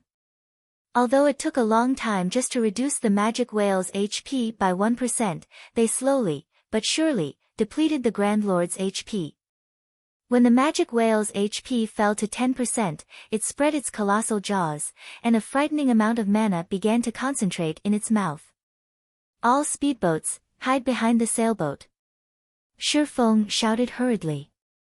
All King-class sea monsters possessed powerful team-wipe moves. The magic whale was no exception. The King-class sea monsters inside secret lands might not be as powerful as those elsewhere, which possessed second lives, but it still shouldn't be underestimated. Hararo. An evil glint appeared in the magic whale's eyes. The magic whale snapped its mouth shut. Its body then began to release dark blue beams of light that directly devoured Shifeng and the others. As the light show ended, the sea around the one-horned sailboat and the magic whale had transformed into a frosty world. Everyone gasped at this sight. The magic whale was simply too fierce. This last move could rival the power of a Tier 4 large-scale destruction spell. As a result of the spell, the magic whale had lost 5% of its HP. As the icy fog surrounding the one-horned sailboat dissipated, it received significant damage as the blue barrier protecting the ship crumbled and disappeared. This was none other than the one-horned sailboat's life-saving skill, Magic Shield. When activated, it would create a barrier capable of absorbing up to 1 million damage for 5 minutes. Although the barrier couldn't mitigate all of the damage, at the very least, it had prevented many of the crew's deaths. After sharing the damage, 19 people were still alive on the one-horned sailboat. As for the speedboats behind the one-horned sailboat, only the Swift Dragon speedboat and the Bronze speedboat with a full crew had half their original crew members. The other Bronze speedboats had lost their entire crews, leaving behind ghost ships. The magic whale has entered a weakened state. Throw everything you have at it. Shifeng had less than half of his HP remaining. Although he had prepared for this, the move had shocked him. Even after activating Magic Shield, everyone on board had still received so much damage. Although only the one-horned sailboat, Swift Dragon speedboat, and one Bronze speedboat remained, the magic whale's defense was crippled. Moreover, it had lost its ability to recover in battle. It was nothing more than a living target for Shifeng and his crew now. 4%. 3%. 2%. 1%. Die. Shifeng activated Divine Blessing and used Thunder Blast. Countless arcs of golden lightning devoured the magic whale's remaining HP. In the end, the magic whale released an agonized cry as its body disintegrated into particles of light. Immediately after, a large group of golden dots descended towards the water. Chapter 1227, Upgrading the 7 Luminaries Ring. Hellscythe _ Fluffy Goblin Chapter 1227, Upgrading the 7 Luminaries Ring. It's dead. Silent Entropy, Identical Summer, and 100 Leaves' crews were dazed for a long time after watching Shifeng and his team kill the magic whale. Even now, they had only whittled down their respective magic whales to 30% HP, and both their small sailboats and their member count had suffered significant losses. Their healers, in particular, were nearly out of mana. They were barely holding on by relying on mana recovery potions and special tools. Needless to say, the longer they continued this battle, the greater their losses would become. Damn it! Why are they the ones to kill the monsters first? Identical Summer's eyes were bloodshot when he saw the golden orbs of light floating above the water's surface. When he noticed that only a few members remained on passing Monarch's fleet, he smiled coldly as he said, "Change our course. As long as we get the item to dock, we can get to the island without killing the magic whale." At this moment, passing Monarch's fleet was a remnant of its past glory. On the other hand, his fleet was still in considerably good shape. With the numerical advantage, they should have no problem stealing the magic whale's loot. As Identical Summer's fleet took action, Silent Entropy commanded his fleet to charge at Passing Monarch and the others as well. The Freedom Alliance had not set any rules or signed any contracts forbidding them from attack each other in the secret land. After all, with so many legacies, it wasn't very likely that two fleets would find the same legacy. Leaves, should we go as well? The cloaked woman asked 100 Leaves. Not only can we steal the item to dock on the Legacy Island, but we can also kill that person and finish the quest. The fact that Passing Monarch's fleet had managed to kill the magic whale first had given it an advantage over the other fleets. Unfortunately, the nail that stuck out was usually hammered down first. None of these players were good people. Why would they let this opportunity escape? 100 Leaves did not reply immediately. Instead, she looked towards Shifeng, who stood aboard the one-horned sailboat, various emotions flashing in her eyes. After giving the matter some thought, 100 Leaves said, "Let's wait." If it were only Passing Monarch, she would have joined in the fray without hesitation. Now, however, there was the unknown factor named Shifeng. Although Shifeng was only one person, she felt that something was off. Silent Entropy and Identical Summer did not know Shifeng's secret. The soul orb was important enough to drive even the demon god frantic, and Shifeng currently carried this item. He had also revealed priceless treasures like the swift dragon speedboat and one-horned sailboat. Moreover, Shifeng had displayed his skills in controlling a summoned creature, allowing the beast to exert extraordinary combat power. Most likely, not even the sacred temple's old monsters could accomplish such a feat no matter how she looked at it. Shifeng wasn't a simple character. It was unwise to take action against him right now. But, the cloaked woman grew anxious as she watched Identical Summer's and Silent Entropy's fleets sail closer to the magic whale's loot. Enough. I've made my decision. Let's concentrate on dealing with our own magic whale. If there is an opportunity, I won't let it get away, 100 Leaves commanded indifferently. Meanwhile, as soon as the magic whale had died, Shifeng steered the one-horned sailboat towards the dropped item's location, completely ignoring the fact that the magic whale had provided enough EXP to net him one whole level. Currently, he was at 24% of level 51. Meanwhile, Passing Monarch and the other members of the Third Fleet had leveled up twice, reaching level 45 perhaps due to divine providence. The magic whale had dropped over 30 items. This was a considerable harvest for a monster in a secret land. The monsters in secret lands were mainly there to test players' worthiness of the final treasure. Hence, while they provided higher EXP than normal, their drop rate was generally low. Take the two razor sharks for example. Both had only dropped 4 items in total. Although the magic whale's 30-plus items were scattered, Identical Summer's and Silent Entropy's fleets were too far away. Even if they sailed at full speed, it would be quite some time before they arrived. Shifeng had more than enough time to pick up all of the loot. Hand over the loot, and I'll let you all off the hook. Identical Summer, who arrived first, shouted at Shifeng and Passing Monarch. If you don't hand it over, none of you will leave this place alive. I'll have my men kill you until you drop all of the loot. Summer, you're too shameless. Didn't we agree to rely on our own skills once we enter the secret land? We killed this magic whale. Passing Monarch surveyed his surroundings and noticed that Identical Summer's fleet had already surrounded them. They would have to fight their way out now. After entering the Sea Dragon secret land, players couldn't leave the secret land during the first 6 hours. So far, only 1 hour or so had passed. With the number of players in Identical Summer's fleet, he definitely had the power to kill them multiple times. Ha ha ha. Monarch, while we did agree to rely on our own capabilities, we never said that we aren't allowed to plunder each other's ships.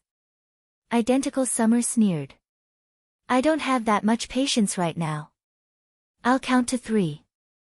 If you don't hand the loot over, don't blame me for being ruthless. 1. 2. Both he and Silent Entropy intended to plunder Passing Monarch's loot. As his fleet was closer to the one-horned sailboat, he got there first. However, if Silent Entropy joined the battle, the situation would become even more complicated. If there was going to be a battle, he needed to end it quickly.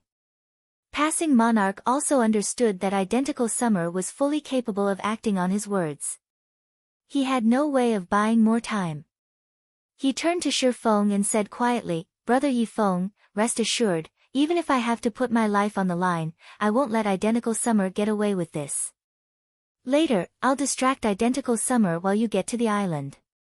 Once you've entered the island, he won't be able to touch you." Hearing this, Shi Feng was moved. Even in such a dire situation, Passing Monarch placed friendship above all else. If it were anyone else, they would have long since advised him to hand over the loot.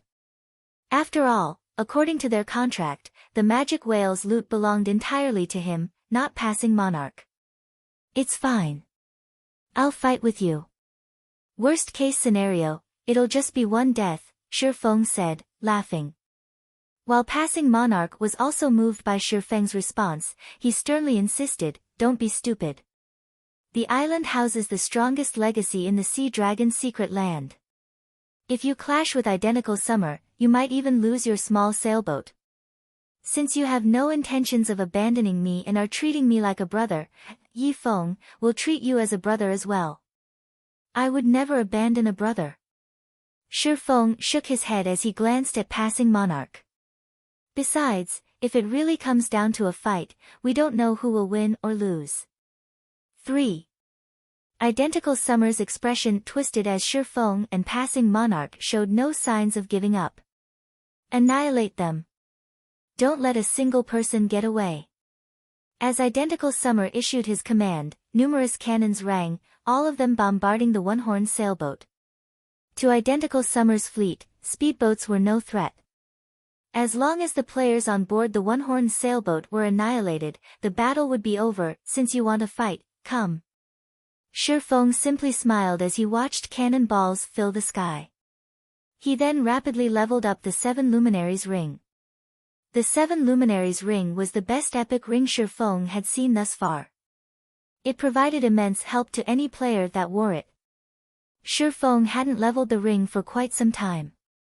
Due to the 7 Luminaries ring, high demand for EXP, he hadn't bothered doing so until now. Now that he was level 51, he could start leveling the ring once again. Immediately, Shi Feng upgraded the Aura of Fire, Aura of Wind, and Aura of Earth to Tier 1, which in turn upgraded Firestorm, Wind Rider, and Absolute Defense to Tier 1. In the blink of an eye, Shi Feng fell to 2% of level 50.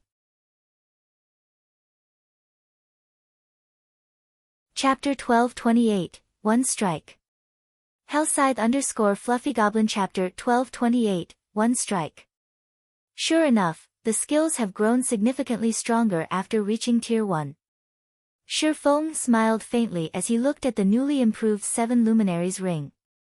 The instant the 3 skills reached Tier 1, they had undergone massive changes. Originally, Absolute Defense only granted immunity to all damage for 5 seconds. After reaching Tier 1, it also gave immunity to all allies within 15 yards for 3 seconds. Meanwhile, the skill now had a cooldown of 1 minute 30 seconds. As for Wind Rider, the movement speed increase it provided had risen from 220% to 300%. The skill also increased the damage of his next attack by 500%. As for the duration, it increased from 24 seconds to 30 seconds. The cooldown hadn't changed, remaining at 2 minutes.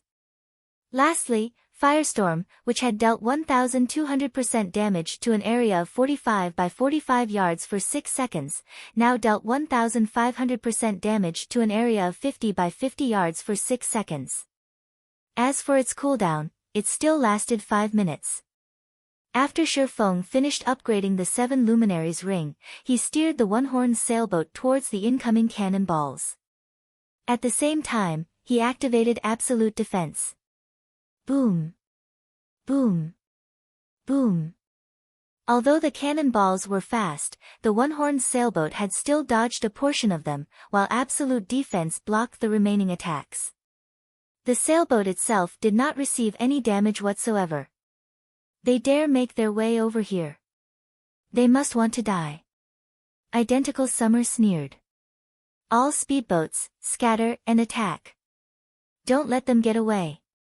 If Shi Feng and the others gave it their all to escape to the outer perimeter, they had some faint hope of getting away. Now, however, they charged straight for his small sailboat. He had several times more players than Shi Feng. Moreover, every one of them was extraordinarily skilled. The one-horned sailboat took only 3 seconds to cross the distance of 150 yards. When it arrived before Identical Summer's small sailboat, before it sailed past, Shi Feng jumped to the other ship's deck. What is he trying to do? Passing Monarch, who watched from a distance, was stupefied. Shi Feng had safely arrived before Identical Summer's sailboat. As long as he continued forward, he could have shaken off the enemy sailboat and docked on Legacy Island, yet the swordsman had boarded the enemy sailboat alone for a melee battle. This was insane. Unlike the fight on Demon Island, they still bore the damage from the fighting the magic whale for so long. In fact, Shi Feng's HP bar was not even half full right now. On the other hand, Identical Summer's crew was only slightly battered. You've arrived just in time. In any case, I had thought of taking your sailboat for myself. Seeing Shi Feng board his sailboat, Identical Summer looked to the 15 cloaked players around him and said, "Get rid of him. Everyone else, collect the sailboat." Nodding, these 15 cloaked players slowly approached Shi Feng. Although these 15 players' footsteps were casual, their positioning was far from it as they had sealed off Shi Feng's path of retreat. "Brat, you really are unlucky to have crossed us. But don't you worry. We won't come at you together." At this moment, a man that was as robust as an ox stepped away from the formation and said, "I'll be your opponent now." As soon as this man said so, he threw off his black cloak and revealed his steel-like muscles and the 2 short swords hanging from his waist. Both swords bore a delicate flame engraving, the marks giving off a light blue flame. The weapons were clearly a pair. Although the robust man's figure was abnormal for his assassin class, when everyone present saw this man's face and game ID, they realized that it was only natural. Why is Mad Beast here? Passing Monarch was surprised when he saw the robust assassin. The assassin's name was Residual Innocence. Although not many people were familiar with this name, the assassin had another name that was famous throughout Sea's End. Mad Beast. Mad Beast was known as one of the top 5 assassin experts in Sea's End. Aside from his robust form, Residual Innocence had earned the title Mad Beast in Sea's End due to a fight in which he had overwhelmed the 7th rank Berserker with his strength alone. Mad Beast was not a guild player, but an independent player. He was also a member of the House of Seas, the #1 adventurer team in Sea's End. There were countless adventurer teams in Sea's End, yet the House of Seas had been publicly acknowledged as the #1 adventurer team in the area. Not only did the adventurer team possess many experts, but it also operated several popular shops. Passing Monarch and his fleet members weren't the only ones surprised. 100 Leaves and the others hadn't expected to see Mad Beast either. They had never imagined that Identical Summer would join hands with the House of Seas. This makes things a bit tricky. If Identical Summer has joined hands with the House of Seas, it could cause some trouble for our plans to take over the Freedom Alliance, the cloaked woman from the Sacred Temple said, frowning. Although the House of Seas was merely an adventurer team, it was backed by an extraordinary power. During the Sacred Temple's investigation, it discovered that the House of Seas had secured the support of a certain major corporation from overseas. If the Sacred Temple wanted a hand in the Freedom Alliance's first fleet, it would likely have to compete with that corporation in the future. The Freedom Alliance's top-ranked fleet commanders cannot be underestimated. Let's get ready. We cannot let Identical Summer monopolize the loot, 100 Leaves said, smiling. Originally, she had worried that Identical Summer would not be a match for Shi Feng. However, it would seem that both sides were equally matched. It was likely that they would enter a stalemate. If that happened, she would have a golden opportunity to rake in a fortune. However, as Hundred Leaves considered such thoughts, Shifeng exploded into action. Instant strike. In the blink of an eye, Shifeng appeared before Mad Beast and executed Sword's Orbit. Instant strike increased his attack speed by 500% and damage by 400%. Even someone like Mad Beast was caught off guard.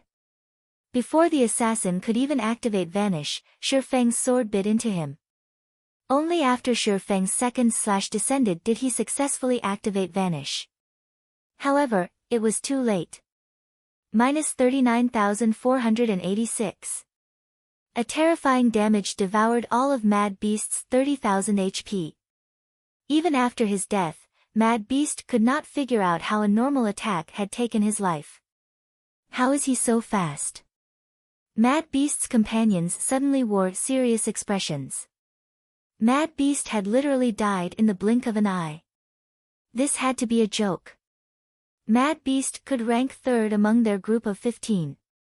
Although there were players who could defeat Mad Beast in Sea's End, his survivability was incredible due to his assassin class. If he focused on escape, very few could kill him. There wasn't even one expert in Sea's End who could kill him instantly. Yet, now. Mad Beast lost? This can't be possible. Identical Summer's eyes nearly fell from their sockets when he saw this. While he had considered the possibility of Shifeng defeating Mad Beast, he had never expected Mad Beast to die instantly. Who is that man? Hundred Leaves was stunned as she stared at Mad Beast's lifeless body. Based on her investigation, Mad Beast was a flowing water realm expert. Although he was no match for her guard, Scorpion, he wasn't an easy target. Who's next? Shifeng licked his lips as he glanced at the remaining experts from the House of Seas. Chapter 1229, Glory and Collapse. Hellscythe _FluffyGoblin Chapter 1229, Glory and Collapse. Shifeng's taunt instantly enraged his enemies. However, due to Shifeng's frightening performance and chilling killing intent, nobody dared to rush at him casually either. We've got ourselves a tough one. Melees, distract him. Ranged players, assist from the sides. I refuse to believe that we can't take him down, a thin elementalist behind the group shouted. The heavy pressure these players felt from Shifeng vanished the moment the elementalist finished speaking. 5 melee players then charged at Shifeng. A Guardian Knight used Justice Roar. A Berserker used Flame Slash, a Shield Warrior used Shield Bash, a Swordsman used Wind Blade, and an Assassin used Stealth and circled to Shifeng's back. All 5 were level 43 and equipped with dark gold weapons and equipment. In terms of weapons and equipment, they were not the least bit inferior to Mad Beast. Moreover, these 5 had excellent coordination. While the Guardian Knight and Shield Warrior were distracting Shifeng, the other 3 launched attacks from Shifeng's blind spots. Even peak experts would have to retreat temporarily in the face of such an attack. After all, if hit, Shifeng would definitely be at a disadvantage. At the same time, the slim elementalist waved his staff and double cast, sealing off Shifeng's only path of retreat with an ice wall as well as sending 5 great fireballs following the Guardian Knight and Shield Warrior. Amazing! Identical Summer was inwardly impressed by the timing and execution the House of Seas experts displayed. Whether Shifeng tried to run or fight after repelling the Guardian Knight and Shield Warrior, the 5 great fireballs would strike the instant he pushed the 2 MTs back. If Identical Summer had to face such a well-planned assault, he would die. Contrary to expectation, however, Shifeng smiled as the 5 melee players moved towards him. Immediately, he used silent steps and vanished. He reappeared behind the slim elementalist and swung down his sword. Dang! However, before Shifeng's killing ray could strike the elementalist, a layer of ice stopped it in mid-swing. Impressive reaction time. The ice barrier before him surprised Shifeng slightly. He would not underestimate Mad Beast and the other House of Seas experts. Otherwise, he wouldn't have used instant strike right from the start. The House of Seas had been one of the 6 major maritime trading firms in the past. The wealth it amassed was unimaginable. Meanwhile, to grow one's business to such an extent, one first needed enough strength to protect it. In fact, Mad Beast and the others represented the House of C's strength. They were all incredibly strong, and every one had been an apex expert that had reached Tier 5. Even on land, the House of C's had been strong enough to challenge super guilds. After Shifeng's attack met the Elementalist's ice barrier, the other House of C's members reacted and bombarded Shifeng with attacks. Dozens of arrows and spells flew at Shifeng, giving the swordsman no other choice but to retreat momentarily. Be careful. This bastard has quite a few instantaneous movement skills, the Elementalist warned his companions. Don't hold back. If not for Shifeng's previous display against Mad Beast, even he would have been slow to react. He was second in command in the House of C's, nicknamed the Frost Saint. He had also been born with faster reactions than most ordinary people. Even so, Shifeng had nearly caught him off guard and killed him. This proved that Shifeng's basic attributes and combat standards were extraordinary. I really never imagined that we would one day meet an opponent that could force all of us to activate our berserk skills and work together. The shield warrior sighed as he looked at Shifeng, who remained unharmed. However, he did not take the situation lightly as he activated his berserk skill. Immediately, his HP doubled, soaring past the 70,000 threshold. His strength and agility attributes had also improved significantly. Charge. This guy's too nimble. I'll try to restrain him, a distant ranger announced as he took 5 silver arrows from his bag. Savage, you're so generous, the shield warrior chuckled as he glanced at the silver arrows.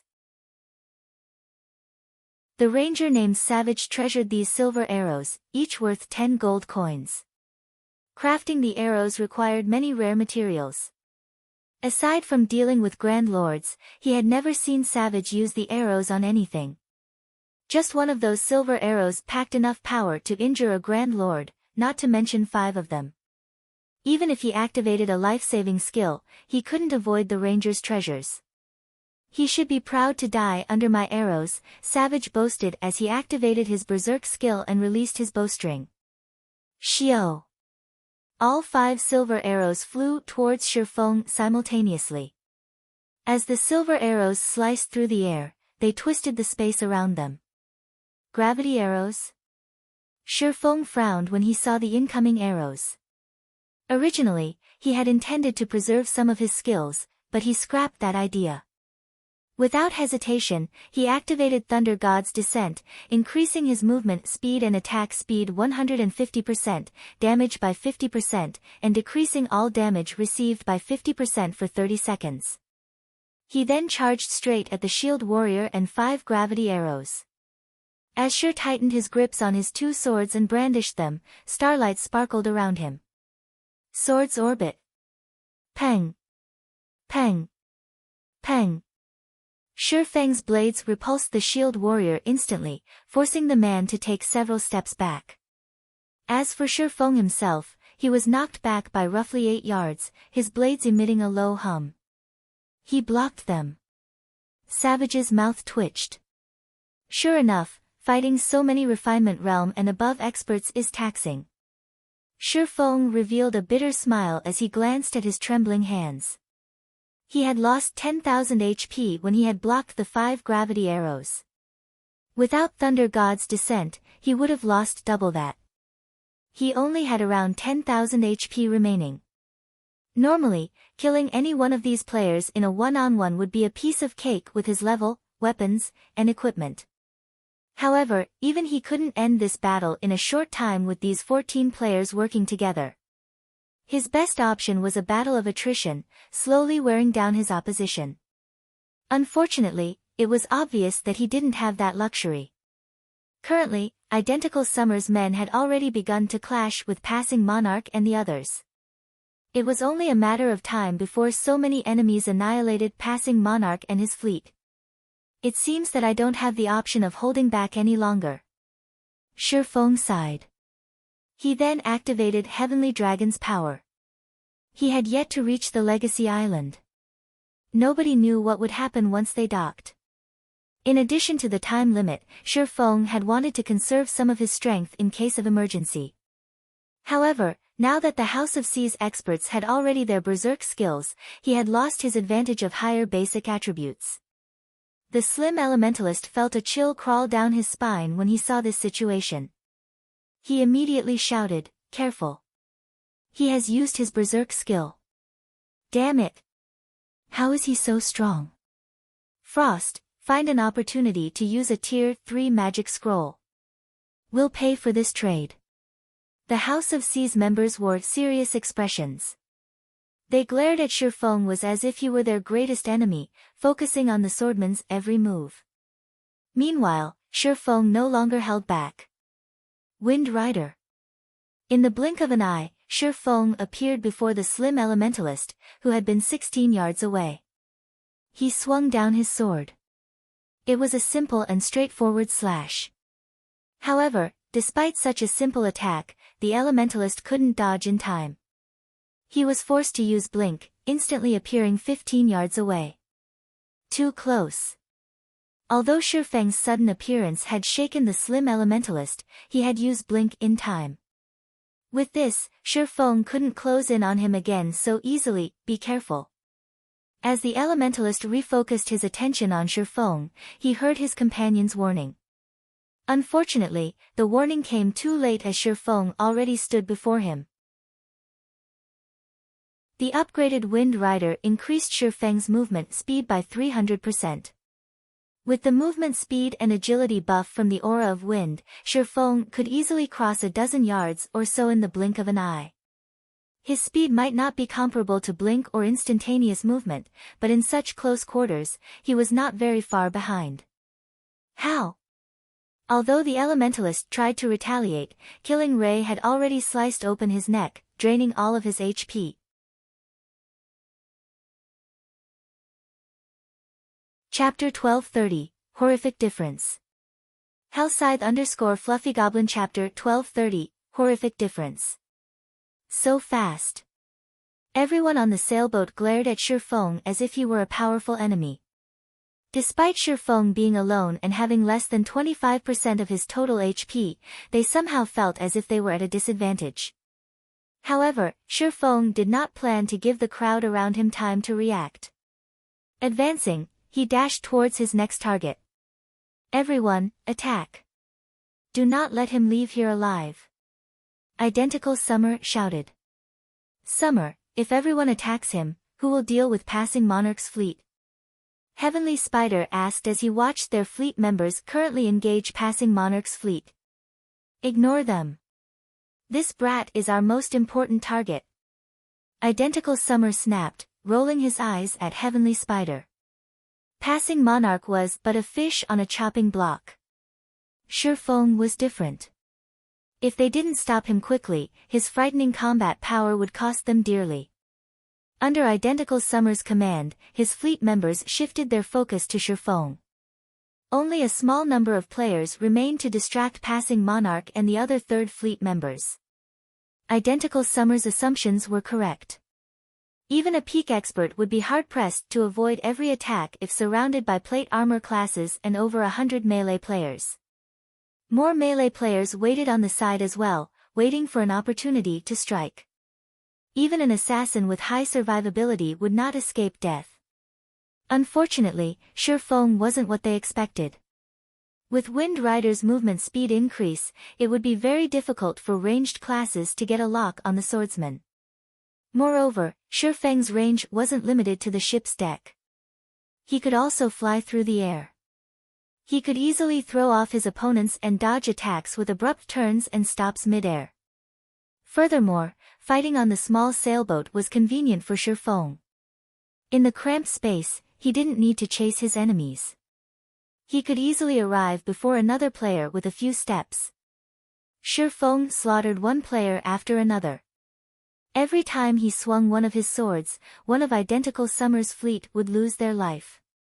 The shield warriors with over 35,000 HP were no exception.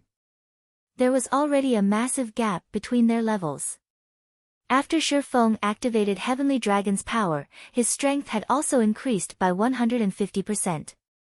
In addition, he had Angry Tyrant's passive skill, Blood Frenzy, which increased his strength by another 20%, attack speed by 30%, and reduced damage received by 20% when his HP was below 50%.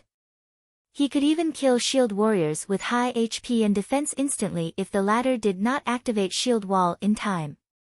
In 10 short seconds, Shi Feng had killed 11 people, yet his HP had not decreased. Rather, it had begun to recover. Heavenly Dragon's power increased his HP by 500% and defense by 300%. This put his maximum HP at over 210,000. With his battle recovery, he could regenerate 1% of his HP every 5 seconds. When normal arrows struck, Shi Feng only took around -400 damage. In the case of frost arrows or fireballs, due to Shi Feng's high magic resistance, they dealt even less, with each attack dealing around -200 to -300 damage. During the 10 seconds of combat, Shi Feng had been struck 3 times. However, these 3 hits had been extremely expensive. Each attack had cost the House of Seas a refinement realm expert. How is this possible? How is his HP increasing without a healer? Identical Summer felt his skin grow cold as he watched Shi Feng eliminate his fleet members. What kind of monster is he? Every member of his fleet that he had brought with him to the secret land was an expert, yet against Shi Feng's blades, they were no little more than thin sheets of paper.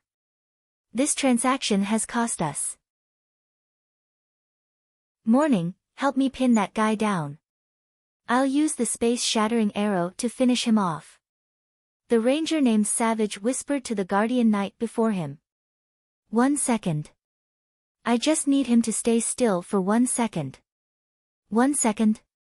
The guardian knight, first morning, hesitated. He could hold down any other expert for 10 seconds easily, much less 1. However, Shi Feng was simply too strong. Even with his berserk skill, he was not confident in holding Shi Feng down for that long. I'll give it a try. Savage did not say anything in response. Instead, he retrieved a crimson arrow from his bag, removing the seal placed upon it. The ranger class wasn't like other classes. Aside from the player's attributes and bow, their arrows played a major role in how much damage they dealt. With a powerful arrow, a ranger could even display several times more combat power than usual. I refuse to believe that you can block this space-shattering arrow. Savage smiled confidently after removing the seal. The space-shattering arrow was not a craftable item. Rather, he had obtained it from an ancient ruin. It was the strongest arrow he had ever seen. As soon as he removed the seal, the arrow exuded a pressure on par with that of a great lord. Even injuring a grand lord wouldn't be an issue with his bow's effects. Savage, now! First Morning shouted. The instant he noticed Shi Feng kill one of his companions, he launched himself forward and tackled the swordsman. Even if Shi Feng used a control removal skill, there was no escape. Shi Feng could only break free with brute force. Nice job. Savage released the space-shattering arrow. Xiao. The crimson arrow flew towards Shi Feng, space itself cracked as the arrow passed. Even a Tier 4 skill paled in comparison to the space-shattering arrow's power. Shi Feng's expression darkened when he noticed the rapidly approaching crimson arrow. If he were struck, even with Heavenly Dragon's power active, he would sustain heavy injuries. Shi Feng took a deep breath and used Dragon Breath on the arrow. A silver beam of light clashed with the space-shattering arrow. Unfortunately, Dragon Breath had only delayed it for a brief moment before the space-shattering arrow shattered the counterattack. However, the brief moment was just enough time for Shi Feng to break free from First Morning's hold. Almost instinctively, he executed a complicated, mystical footwork technique before vanishing. Void steps. He disappeared. First Morning cried out in confusion. Although he searched for Shi Feng, the space-shattering arrow had already pierced his heavy armor. Not only had the arrow killed the guardian knight instantly, but it had also punched a hole in the small sailboat. How is this possible? Savage couldn't believe his eyes. The space-shattering arrow was extremely fast. While Shifeng's speed was frightening, he shouldn't be able to dodge the arrow, yet. Shifeng had used dragon breath to stop the space-shattering arrow temporarily. He had then used the brief delay to break free from First Morning's hold and dodge the ranger's attack. This was the first time he had ever seen such a fine, bold strategy. Where is he? Identical Summer muttered in confusion. Even after searching the deck, he didn't catch a glimpse of Shifeng. However, after Identical Summer had finished his 3 words, a blue longsword emerged from his chest. Identical Summer tried to turn his head. Before he had noticed, Shifeng had stood right behind him.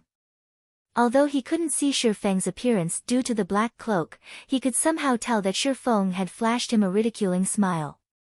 All this time, he had thought himself the hunter, but in reality, he was the prey.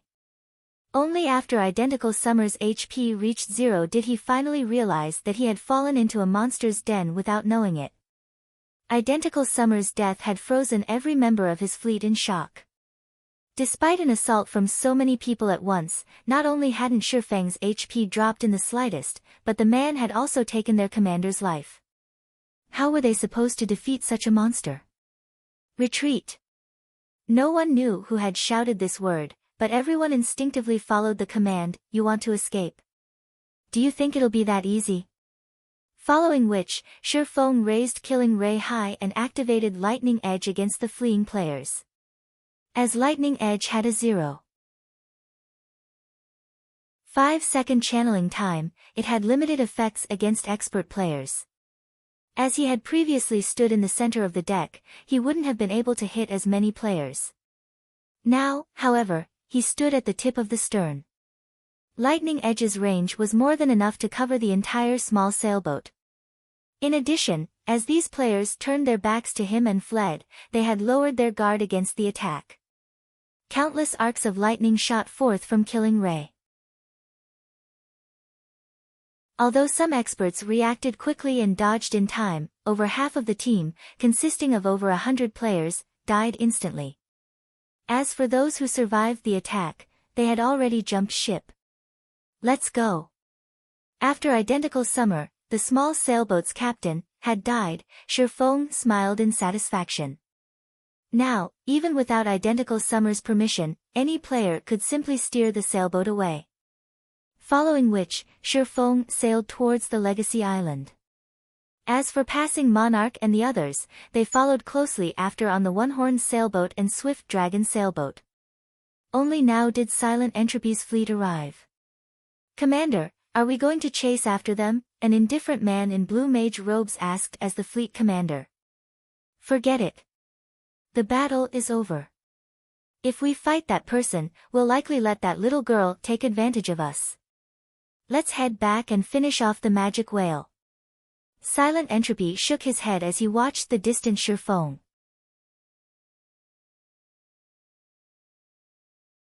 Chapter 1231, Hidden Reward for the First Kill. Hellscythe _ Fluffy Goblin Chapter 1231, Hidden Reward for the First Kill. It's over. Disappointment flashed in Hundred Leaves' eyes when she saw Silent Entropy's fleet turn back.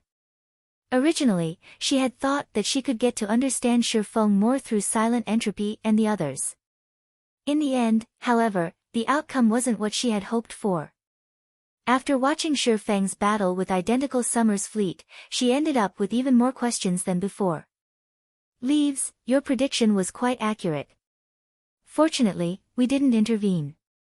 Otherwise, we would have suffered severe losses as well," the cloaked woman said as she watched Shifeng's departing figure in shock. Not only had Shifeng wiped out over half of Identical Summer's fleet by himself, but he had also taken a small sailboat from his enemies. Even in the sacred temple, there were only a few people capable of such a feat. When Shifeng had dodged the crimson arrow, in particular, he had displayed perfect timing and skill usage. Had his aim with the skill been off, he would have lost his life then and there. Could he be a domain realm expert? The cloaked woman suddenly thought of this possibility and shuddered. Domain realm experts were peak existences even in the sacred temple. The guild would host an all-day celebration if such an expert joined. The cloaked woman also knew how fearsome a domain realm expert was, as she had once fought one. Despite both parties having the same level and attributes, the battle had been completely one-sided. She had not even injured her opponent before her HP dropped to nothing. The fact that Shi Feng had kept up with the Crimson Arrow was already impressive, not to mention counterattacking the arrow with a skill of his own. Without sufficient understanding and perception of physics, the feat would have been impossible. She was a Void Realm expert the Sacred Temple had nurtured. Although she had only recently reached the Void Realm, she knew that she was not capable of using a skill to strike an incoming arrow. A Domain Realm expert? 100 Leaves fell into deep thought. She felt both fortunate and frustrated. If Shi Feng really was a Domain Realm expert, then it would be impossible to kill him with their forces. After all, the previous fight had shown her that Shi Feng was a true monster when it came to basic attributes. With both the advantage in basic attributes and combat standards, how were they supposed to defeat him? Currently, there were only two known methods to deal with Domain Realm experts. The first method was to catch the Domain Realm expert in an ambush and supplement the lack of quality combat standards with quantity of experts. However, for this method to work, certain conditions, such as the expert being unable to escape, needed to be met. The second method was to use a special tool to catch the other party off guard. Similarly, however, certain conditions needed to be met for this to work. Dealing with Domain Realm experts gave the various superpowers headaches. Not only were they extremely powerful, but they were also very hard to kill. Hence, the various superpowers normally avoided provoking Domain Realm experts, trying to recruit and befriend them as much as possible.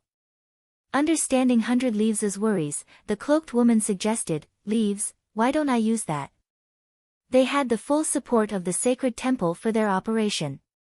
Hence, the Sacred Temple had provided a considerable amount of assistance. Aside from experts, the temple had supplied extremely powerful tools. This was also why they were so confident in obtaining the greatest legacy of the Sea Dragon's secret land.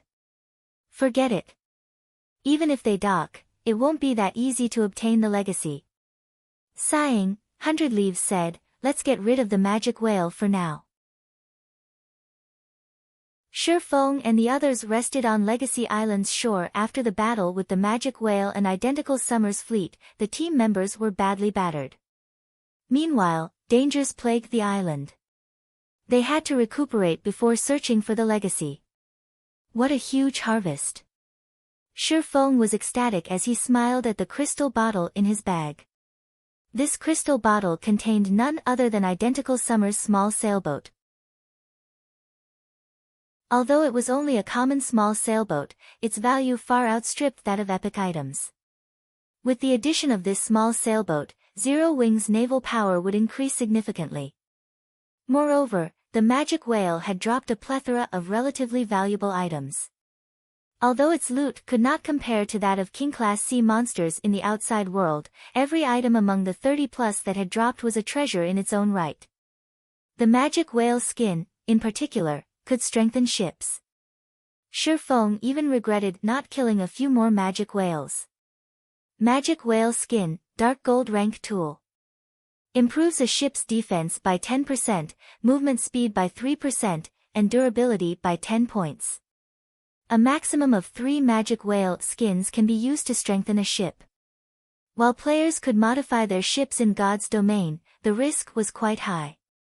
A single mistake could ruin the ship entirely. However, there was also a risk-free method to strengthen a ship by using certain precious tools. In the past, the best ship-strengthening tool Shi Feng had seen was only secret silver rank. Said tool was only capable of increasing a ship's defense by 5% and durability by 3 points. Even then, it could have easily sold for 500 gold on the market. One might consider the price steep, but many had fought over the item like crazy. If one used a ship-strengthening tool on an advanced speedboat, it wouldn't be worth the 500 gold. However, If used on a bronze speedboat or above, one could easily earn back their investment. Now, a total of 8 magic whale skins had dropped. Just looking at them excited Shifeng. The magic whale had also dropped 2 items that Shifeng valued above the rest. One of them was a growth-type support tool, called the alchemy pot. The alchemy pot could increase a player's alchemy success rate. To alchemist players, this item was worth no less than an epic item. As for the other, it was the map of Sea God's Island, which was the name of the legacy island they rested on. The map recorded all of the island's secrets, and it allowed players to reach the legacy without wasting a lot of time with exploration. Is this the benefit of getting the first kill of a magic whale? Shifeng smiled at the Sea God's Island map in his hands. No one would have imagined that getting the first kill on the magic whale would offer such a benefit. Otherwise, Silent Entropy and the others would have used everything they had to kill their magic whales first. Brother Yifeng, you are incredible. You wiped out so many experts all by yourself. You are the strongest player I've ever seen. Reverence filled Blue Joy's eyes as she praised Shifeng. The Third Fleet had clashed with Identical Summer's Second Fleet in the outside world frequently. She knew full well how powerful Identical Summer and his subordinates were, yet Shifeng had not only defeated them so easily, but he had also killed the House of Sea's mad beast with a single hit. Finally, Shifeng had even stolen Identical Summer's small sailboat. Identical Summer was most likely dying inside right now. Blue, don't just praise Brother Yifeng. Didn't you see my heroic performance? I faced Heavenly Spider and 3 of his experts at the same time, Passing Monarch boasted. Commander, Brother Yifeng only used one move to annihilate over half of Identical Summer's experts. When you can defeat dozens of experts of Identical Summer's caliber by yourself, I'll praise you as well, Blue Joy retorted, giggling. This, Passing Monarch fell silent. While he wished that he could accomplish such a feat, he was not a monster like Shifeng. Now that we've rested, let's set out. Shifeng simply smiled in response. In reality, his performance was average at best in the past. The experts that had become legends in God's domain were the truly amazing players. One expert had defended an entire city by himself. Moreover, said expert's opponent had not been an ordinary guild, but a super guild. Watching the expert face off against hundreds of the super guild's top forces had been spectacular. There was also one instance where an expert had held their ground against 3 god-ranked players. That battle had been truly breathtaking. Blue Joy and Passing Monarch had experienced too few battles in God's domain, particularly between famous experts. While the Legacy Island seemed small from afar, in reality, it was massive. Its size could rival a regional map. The island was also home to many powerful monsters, the weakest of which were chieftain rank, while the strongest were grand lords. Fortunately, the maximum level was level 55. However, the most troublesome part about getting through the island would be the many fatal traps that waited for them. Fortunately, under Shifeng's lead, the group had managed to reach the heart of the island after only 2 hours. The Tower of Falling Stars.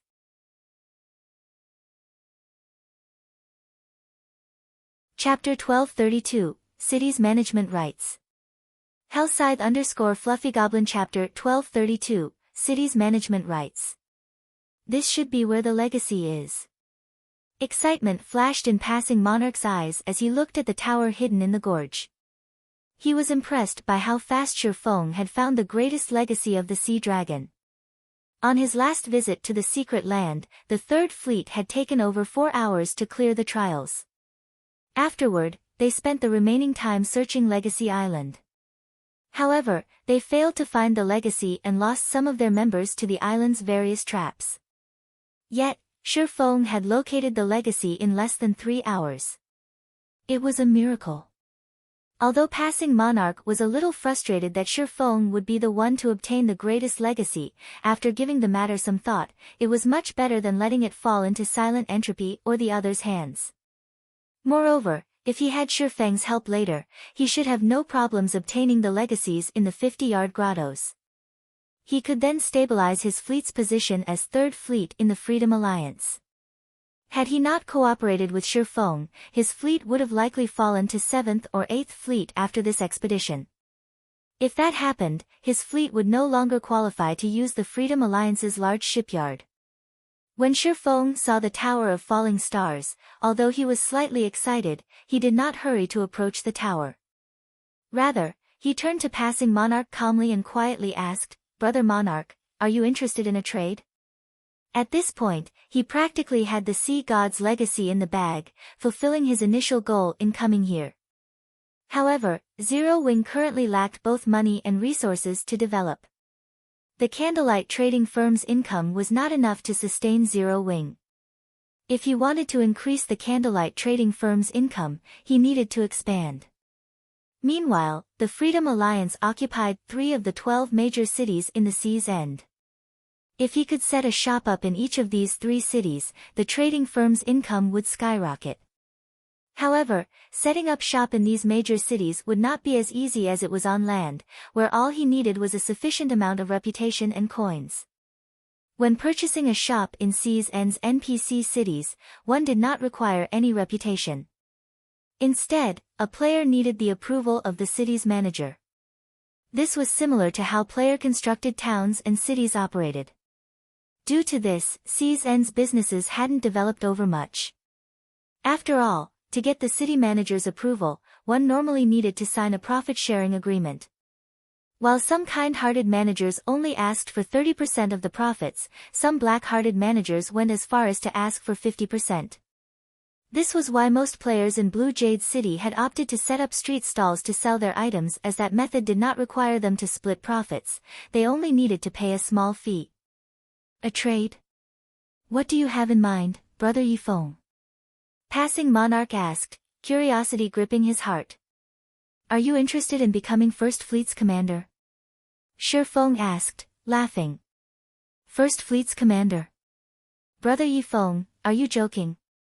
You know what kind of foundations Silent Entropy and 100 Leaves possess.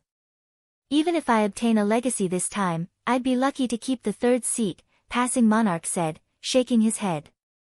That's why I'm offering a trade. Suddenly, Shi Feng grew serious as he said, you've seen my strength. You also know that I have the Zero Wing Guild behind me. If you have Zero Wing's full support, how confident are you in becoming the First Fleet's commander? Shi Feng's words rendered Passing Monarch speechless. If not for Shi Feng's help, the 3rd Fleet would have suffered in this operation. Although I don't know exactly how strong Zero Wing is, in my opinion, I'd be lucky to have a 20% chance of becoming the First Fleet's commander. Silent Entropy is not as simple as you assume, Passing Monarch answered, 20%? Shi Feng chuckled. Not bad. At the very least, it's more than nothing. If I help you become the First Fleet's commander, I want management rights for the city under your rule. We'll split the profits evenly. What do you think? The Freedom Alliance was not a guild. Becoming the First Fleet's commander did not mean that one would gain control over all 3 major cities under the Freedom Alliance. However, one could gain control over Heavenly Ocean City, which had the largest player population out of the 3. The commanders of the remaining 10 fleets commanded the 2 other cities. This was also why the Sacred Temple meddled in the Freedom Alliance's affairs. By becoming the First Fleet's commander, one could monopolize a major NPC city. If managed properly, the riches one could obtain would be staggering. The city's management rights? After giving the matter some thought, Passing Monarch said, all right, I agree to your conditions. I can deal with that as long as I become the First Fleet's commander. An adventurer team had formed the 3rd Fleet. To them, a city's management rights were of little importance. As long as they received sufficient resources and coins, they'd be satisfied. However, contesting for the position of First Fleet will be difficult. The sea monster invasions we have to deal with test a fleet's overall strength. It isn't something that can be handled with just 2 small sailboats and several high-quality speedboats. Passing Monarch understood that Shifeng was in possession of powerful ships. However, those ships would not be of significant help when contesting for the position of First Fleet. Once a month, a competition would be held for the management rights of Sea's End's various cities. During these competitions, sea monsters would invade these cities. The fleet that defended the most locations in a particular city would become said city's manager. The Freedom Alliance's fleets also used this competition to compete for the various seats in the alliance. Silent Entropy was able to hold the first fleet position due to the scope of his unmatched defense. Although Shifeng appeared confident about the situation, Passing Monarch was not. I understand. I will think of a way to increase your overall strength, Shifeng said, chuckling. Let's sign a contract. He more or less understood the Freedom Alliance's seeding competition. After all, the Freedom Alliance had been one of the overlords at sea in the past. Following which, Shifeng established a contract with Passing Monarch. The contents were very simple. Shifeng would help Passing Monarch become the commander of First Fleet. In return, Passing Monarch would hand over all management rights of the city he controlled to Shifeng. As for the city's profits, they would split them equally. While Shifeng managed the city, Passing Monarch also had to provide assistance in maintaining it. After they signed the contract, Shifeng nodded in satisfaction. He then led Passing Monarch and the others towards the Tower of Falling Stars. The tower had a total of 3 floors. According to the Sea God's Island map, the rewards on the first floor were available to all players that reached this place. Players would have to fight for the rewards on the second and third floors. Moreover, the rewards on the second and third floor were unique. Only the first player to clear the floor could walk away with them. Any players that cleared the floor afterward would obtain nothing. As Shifeng and the others arrived before the Tower of Falling Stars, Shifeng stopped the team abruptly. This confused Passing Monarch and his sailors. A moment later, however, a familiar voice reached everyone's ears. We've been discovered already. Several figures suddenly emerged from the nearby forest. The person speaking was none other than 100 Leaves. Silent Entropy stood by her side casually. How did you guys get here so quickly? Passing Monarch was shocked to find 100 Leaves and Silent Entropy here. The magic whale was not an easy opponent. The final, team wipe move was particularly threatening.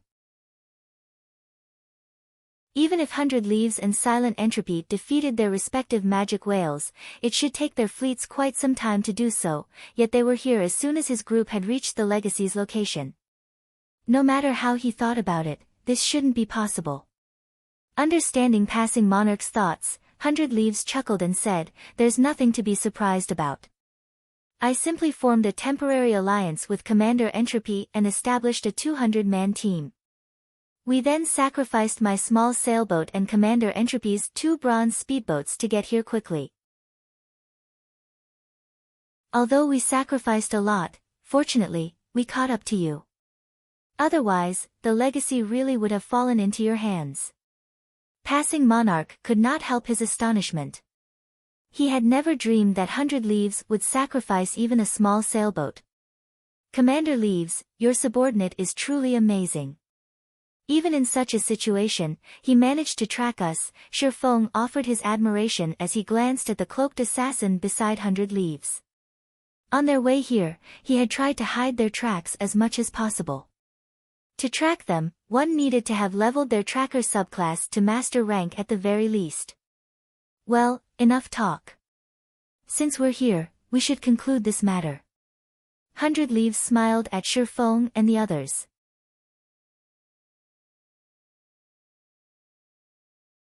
Chapter 1233, Breaking a Magic Array with One Sentence. Hellscythe_FluffyGoblin Chapter 1233, Breaking a Magic Array with One Sentence. Hearing this, Passing Monarch's expression darkened as he prepared for an attack. He had less than 30 people. In contrast, 100 Leaves and Silent Entropy had a force of over 150. Aside from the numerical disadvantage, his men had already used their berserk skills to deal with identical Summer's men. Without their berserk skills, they were even less of a match for 100 Leaves and Silent Entropy's people. However, what Passing Monarch had not realized was that 100 Leaves' subordinates had long since taken action. Suddenly, a crimson barrier appeared around Shifeng's group, enveloping them. "Commander Monarch, I'll have to ask you and your crew to wait here while we go ahead," 100 Leaves said, giggling as she glanced at Shifeng, who stood beside Passing Monarch. There was no limit to the number of people that could enter the Legacy's location. However, the sooner one entered, the higher their chances were of obtaining it. If not for witnessing Shifeng's combat power personally, she would have killed Passing Monarch and the others instead of wasting a magic barrier. "100 Leaves, you're despicable." Blue Joy gnashed her teeth, glaring at the female commander. If the other party had simply wanted to fight, they could have accepted that. After all, they could have found an opportunity to escape into the Tower of Falling Stars. Once inside, they would enter a separate space. By then, 100 Leaves and the others would not be able to touch them, and they could compete for the legacy fairly. However, they wouldn't escape this trap for some time. If they were stuck in the barrier for too long, 100 Leaves and the others might secure the legacy before they broke free. "Don't worry. I have a Tier 3 magic scroll. It should not be difficult to break this magic array." Passing Monarch shot 100 Leaves a glare. He hadn't expected the woman to waste a magic array willingly. He couldn't help but smile bitterly as he turned to Shifeng. After saying so, Passing Monarch took out his only Tier 3 magic scroll, Storm Spear. As Passing Monarch activated the magic scroll, a blue magic array appeared behind him. Several spears, shaped like tornadoes, bombarded the crimson barrier. The attack struck the barrier 6 times. However, after trembling slightly, it quickly returned to its original state. Meanwhile, the 15 players maintaining the magic array only lost 1% of their mana. "Don't bother. Although this is only a basic magic array, it is among the best. Even Grand Lords of the same level need some time to break out," 100 Leaves explained when she saw the grim look on Passing Monarch's face. In reality, she had been reluctant to use the magic array. However, with the possibility that Shifeng might be a domain realm expert, she could not afford to be careless. Silent Entropy glanced at Shifeng as well, before chuckling and said, "Commander Leaves, our agreement ends here. Once we enter the legacy location, we'll compete with our own abilities."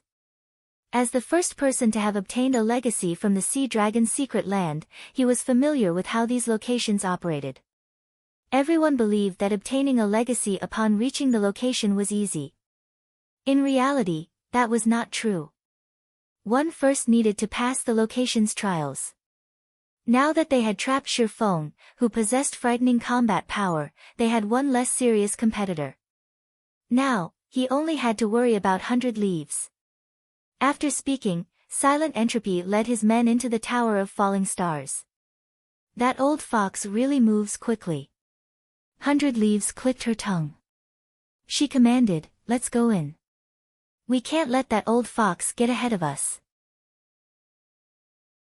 After Silent Entropy and 100 Leaves entered the Tower of Falling Stars with their subordinates, only Shifeng's group and the players maintaining the magic array remained outside. However, shortly after Silent Entropy and 100 Leaves left, Shifeng, who had been silent all this time, grinned.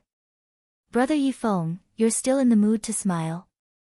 If we don't get out of here quickly, they will get the legacy." Passing Monarch complained anxiously. Despite their efforts to take down the magic barrier, the players maintaining the array hadn't lost much mana. At this rate, they would need an hour of constant attacks before they could escape. "Relax. We'll be able to get out of here quickly," Shifeng consoled, chuckling. "With just you." Maybe in another 100 years, one of the elementalists maintaining the array laughed when he heard Shifeng's boast. This magic array is a 6-star Crimson World, an extremely rare basic magic array. It can even hold Grand Lords for a short time. Am I right? Shifeng chuckled as he asked the elementalist. "How do you know this array?" the elementalist cried out in surprise. Before 100 Leaves had given them this magic array, they had neither heard of it nor seen one before. What do you think? Shi Feng did not bother answering. Instead, he offered a sophisticated smile. In the past, the 6-star Crimson World had been the Sacred Temple's trademark magic array. The temple had frequently sold the magic array for a steep price. Just one magic array scroll had cost 5 gold coins. To complete the set, one needed 15 scrolls. The magic array had been used in dungeon raids specifically. As players progressed to the game, encountering 2 bosses at once in large-scale team dungeons became common. To cope, players had normally trapped one boss while dealing with the other. He couldn't possibly tell them that he had purchased the magic array in the past. So what if you know about it? Do you think you can escape just because you know its name? The elementalist asked contemptuously. The other players maintaining the array nodded in agreement. They considered Shi Feng's words to be nothing more than baseless arrogance. You guys, attack the 6 corners. Immediately, Shi Feng commanded his group. In God's domain, all magic arrays had weak points. Only, players didn't usually know them. Had his enemies used a relatively rare magic array to trap him, he wouldn't have known how to break it. However, he was very familiar with the 6-star Crimson World. If 100 Leaves had to blame anyone, she should blame the Sacred Temple for selling so many basic magic arrays in the past. Following which, under Shi Feng's command, the team ruthlessly attacked the array's 6 corners. The magic barrier, which had been unshakable, began to tremble violently. Their combined efforts were even more effective than passing Monarch's Tier 3 magic scroll. Meanwhile, the players maintaining the array watched their mana deplete rapidly. Each wave of attacks stole 2% of their mana.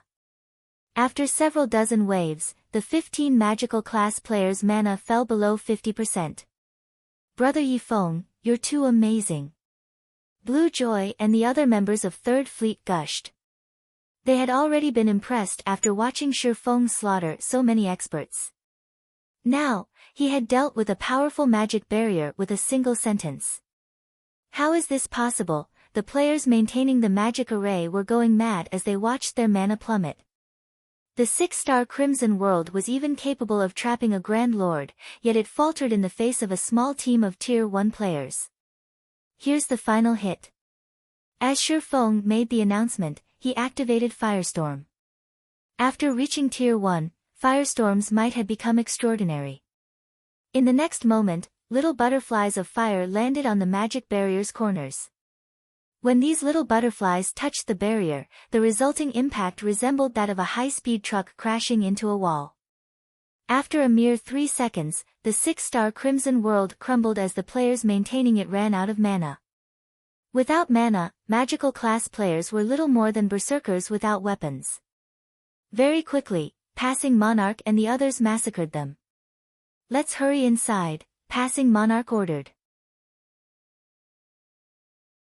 Although they had been only stuck inside the magic barrier for several minutes, those minutes might give 100 Leaves and the others a lead in the race for the legacy. Meanwhile, inside the Tower of Falling Stars, 100 Leaves received a notification from a subordinate, which included a video of Shi Feng breaking the magic array. Just who is this guy? Confusion swirled in 100 Leaves' mind as she stared at Shi Feng in the video.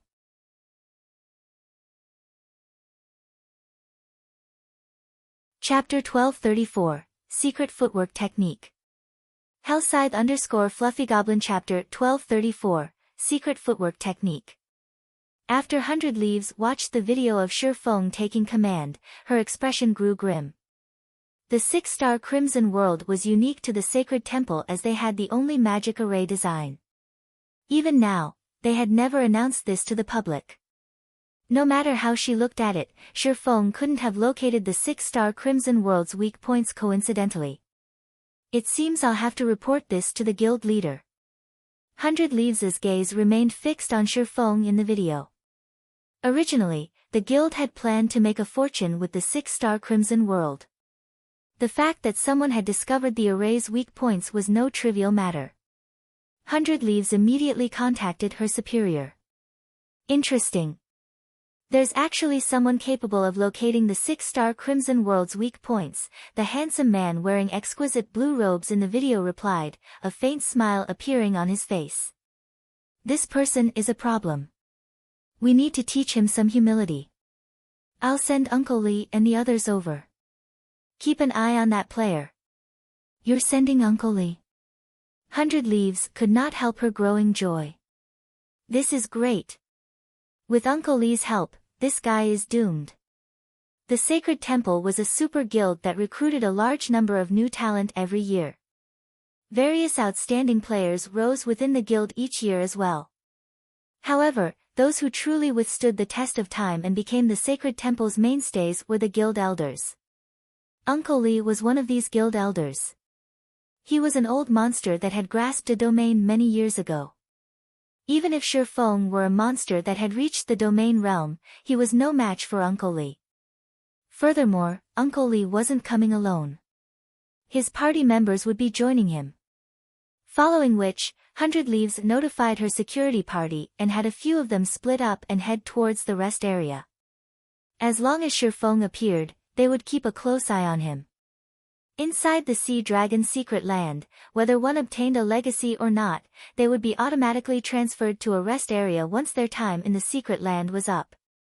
Players were then required to return to the starting point to leave the secret land. Otherwise, they'd be stuck here, not even return scrolls could be used to escape. At that time, even if Shi Feng wore a cloak, they could simply use a tracking tool to mark Shi Feng. For a certain amount of time, they'd be able to find him even if he ran to the ends of the world. And here I thought I wouldn't get the chance to kill you. If you have to blame someone, blame yourself for knowing too much. 100 Leaves smiled after disconnecting the call. She then took a Tier 3 summoning scroll from her bag as she shifted her gaze to the Great Lord that had appeared on the second floor. Now, all I have to do is obtain the legacy as quickly as possible. There were only rewards awaiting players on the Tower of Falling Stars' first floor.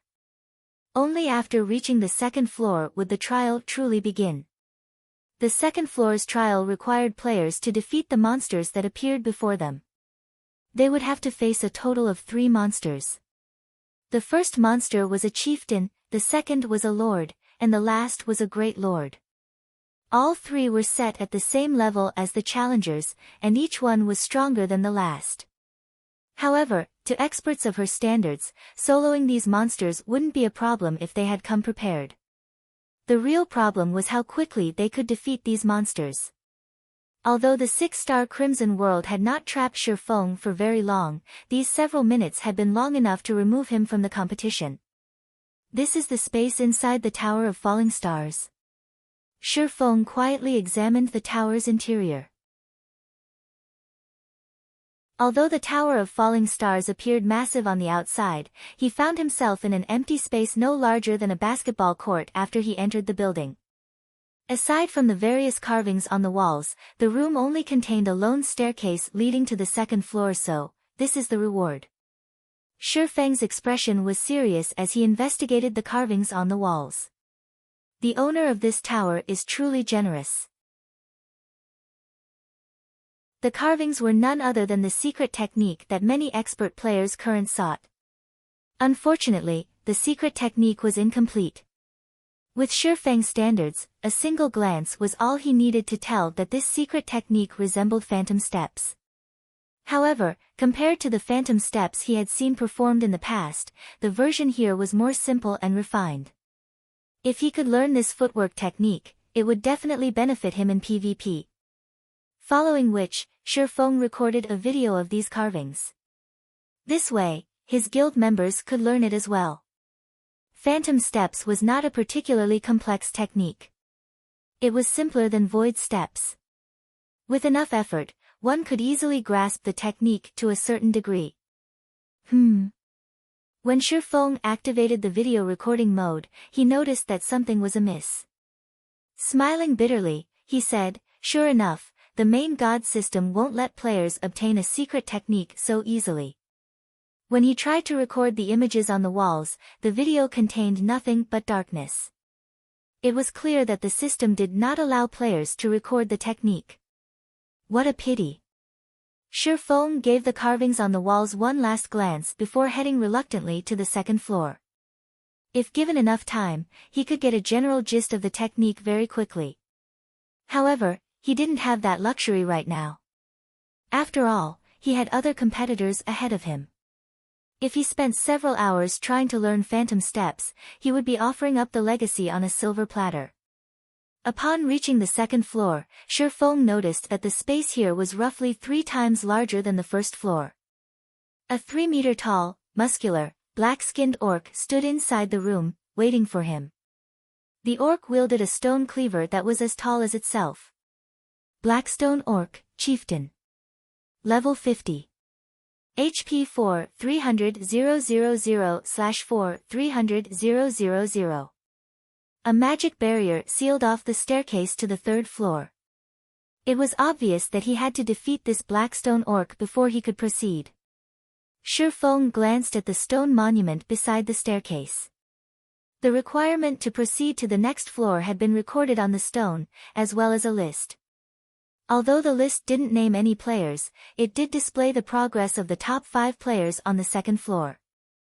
Currently, the first-ranking player was fighting against a Great Lord, which still had 96% of its HP remaining. The second-ranked player was also facing a Great Lord, and the boss still had 97% HP remaining. The third was going up against a Lord with 12% HP remaining. So, this is the situation. It seems I'll have to move a bit faster. After reading the introductory text, Feng took out the Bible of Darkness and summoned a Tier 2 battle demon. Feng had also activated the Ice Blue Devil Flame, Phantom Kill, and 9 Dragons Slash. To ordinary experts, fighting a chieftain of the same level might be very difficult. However, neither he nor the others challenging the second-floor trial were ordinary experts. To put it simply, the second-floor trial was a contest of damage. With the battle demon tanking, Feng and his doppelganger focused on DPS. In less than 40 seconds, the Blackstone Orc fell. Feng's damage was off the charts. The Blackstone Orc's death only provided a small amount of EXP. It didn't take long before a Lord-ranked Blackstone General appeared before Feng. Elsewhere, 100 Leaves and Silent Entropy fought the Great Lord before them frantically. Although neither possessed the Bible of Darkness, both had used Tier 3 summoning scrolls and relied on their summoned creatures to whittle down the enemy Great Lord's HP. That old fox sure is quick. 100 Leaves smirked as she glanced at the monument beside the staircase leading to the third floor. Currently, she still ranked first in terms of progress, with 71% of her Blackstone Chieftain's HP remaining. Silent Entropies had 72% HP remaining. There was only a difference of 1% between them. If this continued, she would be the first to clear the second floor as 100 Leaves thought of a way to finish the Blackstone Chieftain off sooner. The 5th place on the progress list changed. Previously, number 72 of the Tower of Falling Stars had occupied 5th place, and that player's Great Lord had 94% of its HP remaining. Now, the occupant of the 5th position was entrant number 141, and their Great Lord had 93% HP remaining. When 100 Leaves saw the entry number, she knew it was Feng. However, instead of panicking, she chuckled as she said, "How fast?" Unfortunately, you are too late. Had they entered the tower at the same time, Feng would have definitely posed a threat. But before 100 Leaves could use another skill on the Blackstone Chieftain before her, the progress list changed once again. This time, number 141 had jumped to 3rd place, with his Great Lord at 87% HP. Immediately, the Great Lord's HP fell from 87% to 82%, its HP decreasing at a frightening rate.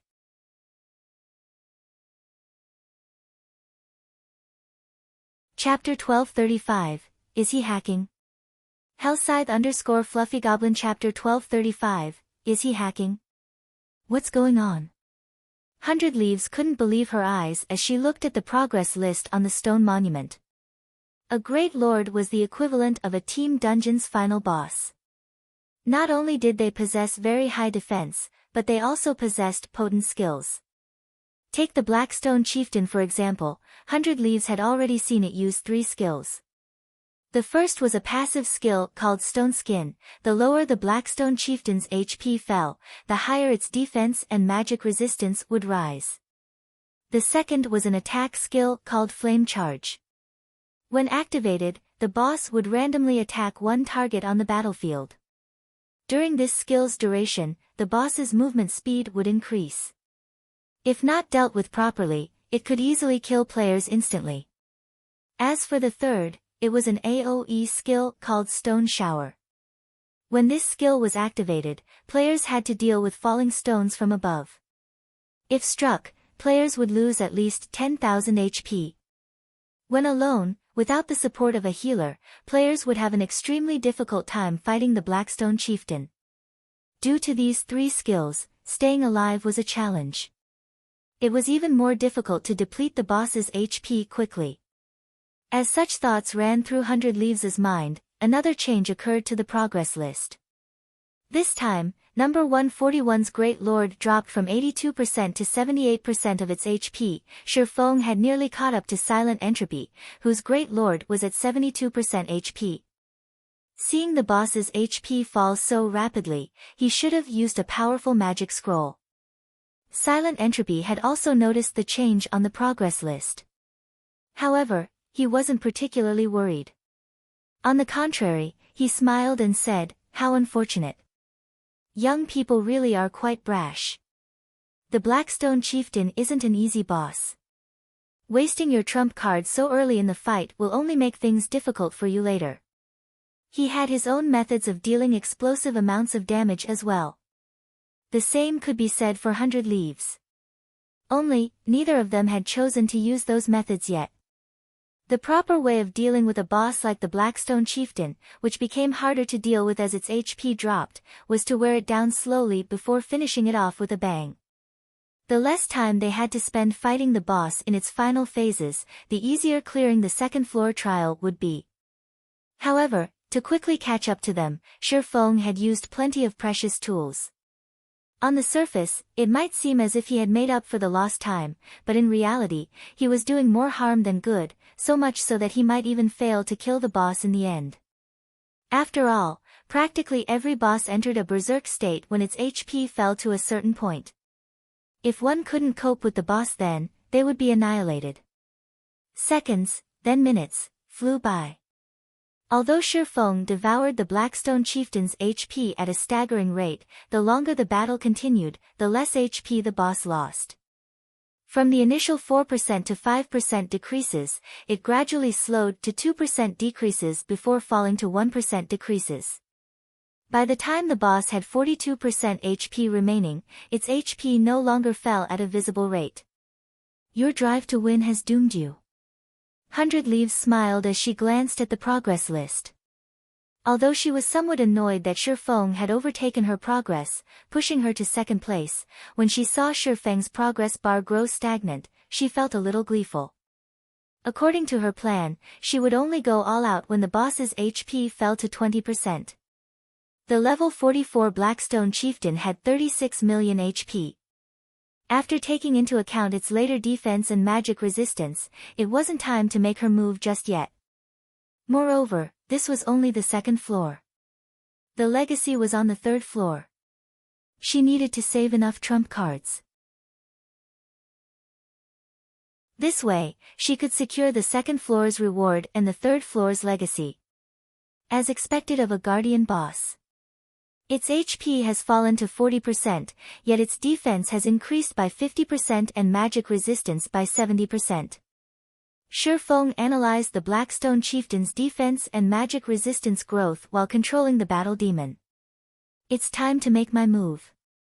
To catch up with Silent Entropy and 100 Leaves, he had used all of the Tier 2 and Tier 3 attack-type magic scrolls he had brought with him.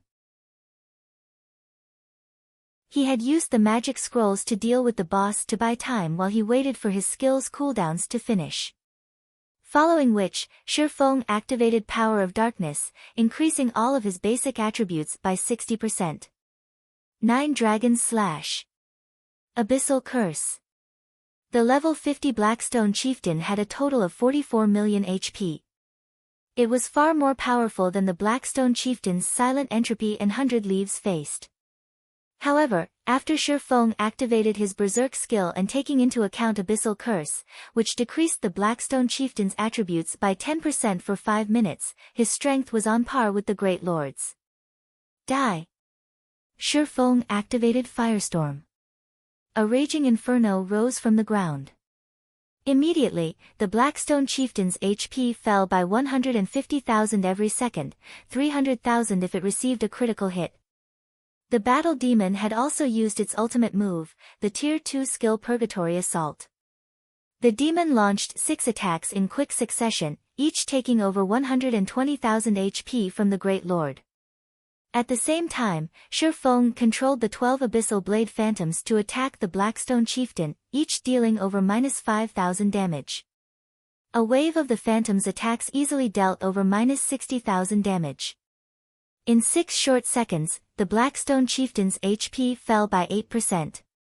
After Firestorm ended, Shi Feng activated Phantom Kill, both he and his doppelganger striking the Great Lord. Thundering Flash.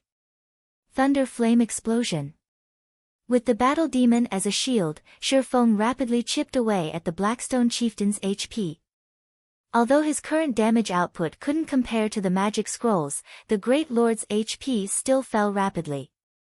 After a short moment, the Blackstone Chieftain's HP dropped below 30%. On the other hand, 100 Leaves, who was in second place, had just managed to reduce her boss's HP to 56%. How is he still so fast? 100 Leaves could not help her shock when she saw Shi Feng's progress bar. Does he plan to give up the 3rd floor? This little lunatic. Silent Entropy's anxiety grew when he saw Shi Feng's progress bar. He had to admit that Shi Feng had interrupted his plans. As the legacy's location in the Sea Dragon's secret land, the 2nd floor reward should be considerably valuable. If Shi Feng was truly going all out on the 2nd floor, he might really obtain the floor's reward. After all, there was a huge gap between them right now. If this gap continued to grow, Silent Entropy would lose the 2nd floor reward. Silent Entropy hesitated on whether or not he should try to compete with Shi Feng. Damn it! To think you would dare to spoil my plans. Since joining God's domain, this was the first time Silent Entropy had lost control of a situation. His expression turning frosty, he declared, "You're 10 years too early if you think you can compete with me." Saying so, Silent Entropy took out 2 Tier 3 magic scrolls. One was his prized domain-type magic scroll, while the other was a Tier 3 summoning scroll. With 2 Tier 3 summoned creatures and a Tier 3 domain attacking the Blackstone Chieftain simultaneously, the boss's HP began to plummet. Shortly, Silent Entropy overtook 100 Leaves and dominated 2nd place.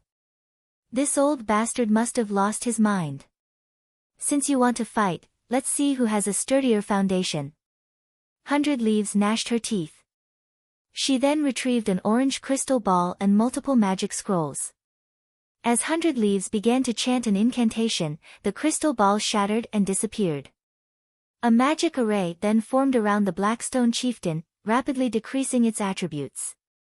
Very quickly, its attributes fell to 70% of their original values. Moreover, its defense and magic resistance had weakened significantly in the blink of an eye. 10 Tier 2 summoned creatures appeared around 100 Leaves, every one frantically assaulting the level 44 Blackstone Chieftain.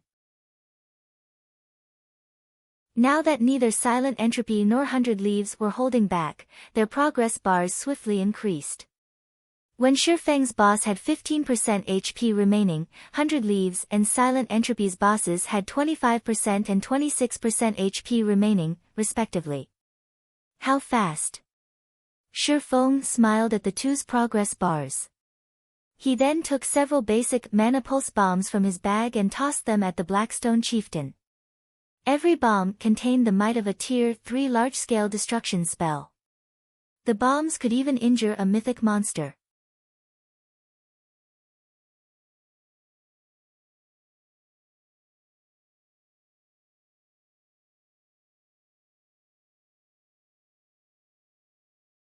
Chapter 1236, Dragon Knight.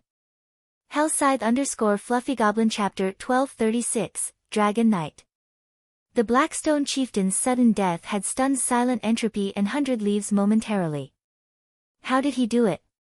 While 15% HP was not much, it wasn't a small amount either. The Blackstone chieftain's special characteristics made it tougher as its HP decreased.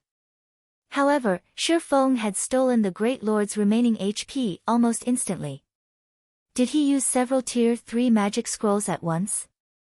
100 Leaves suddenly thought of this possibility. There was no other explanation for how quickly Shifeng had killed the boss. What a crazy bastard. Does he think the third floor's trial will be easier than the second? Or does he know that he can't get the legacy on the third floor, so he decided to use all of his cards on the second floor? 100 Leaves had only guesses at this point. After all, it was extravagant to use various tools to defeat a great lord of the same level. Such resources were generally difficult to obtain, only dropping after a large number of bosses or several difficult quests. They were precious resources. If not for a particularly important goal or something incredibly profitable, one normally avoided using these tools.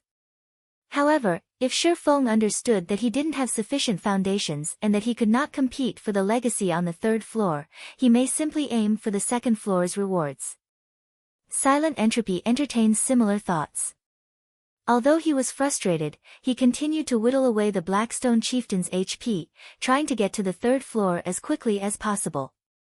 Meanwhile, due to soloing the level 50 Blackstone chieftain, Shifeng's EXP bar had risen significantly.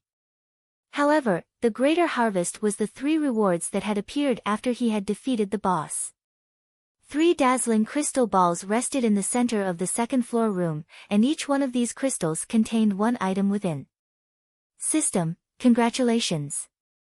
You have cleared the Tower of Falling Stars second floor trial.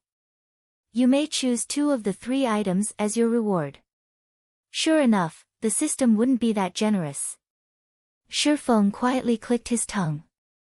To kill the Blackstone chieftain as quickly as possible, he had invested a considerable amount of resources, yet he had only been awarded 2 items for his efforts.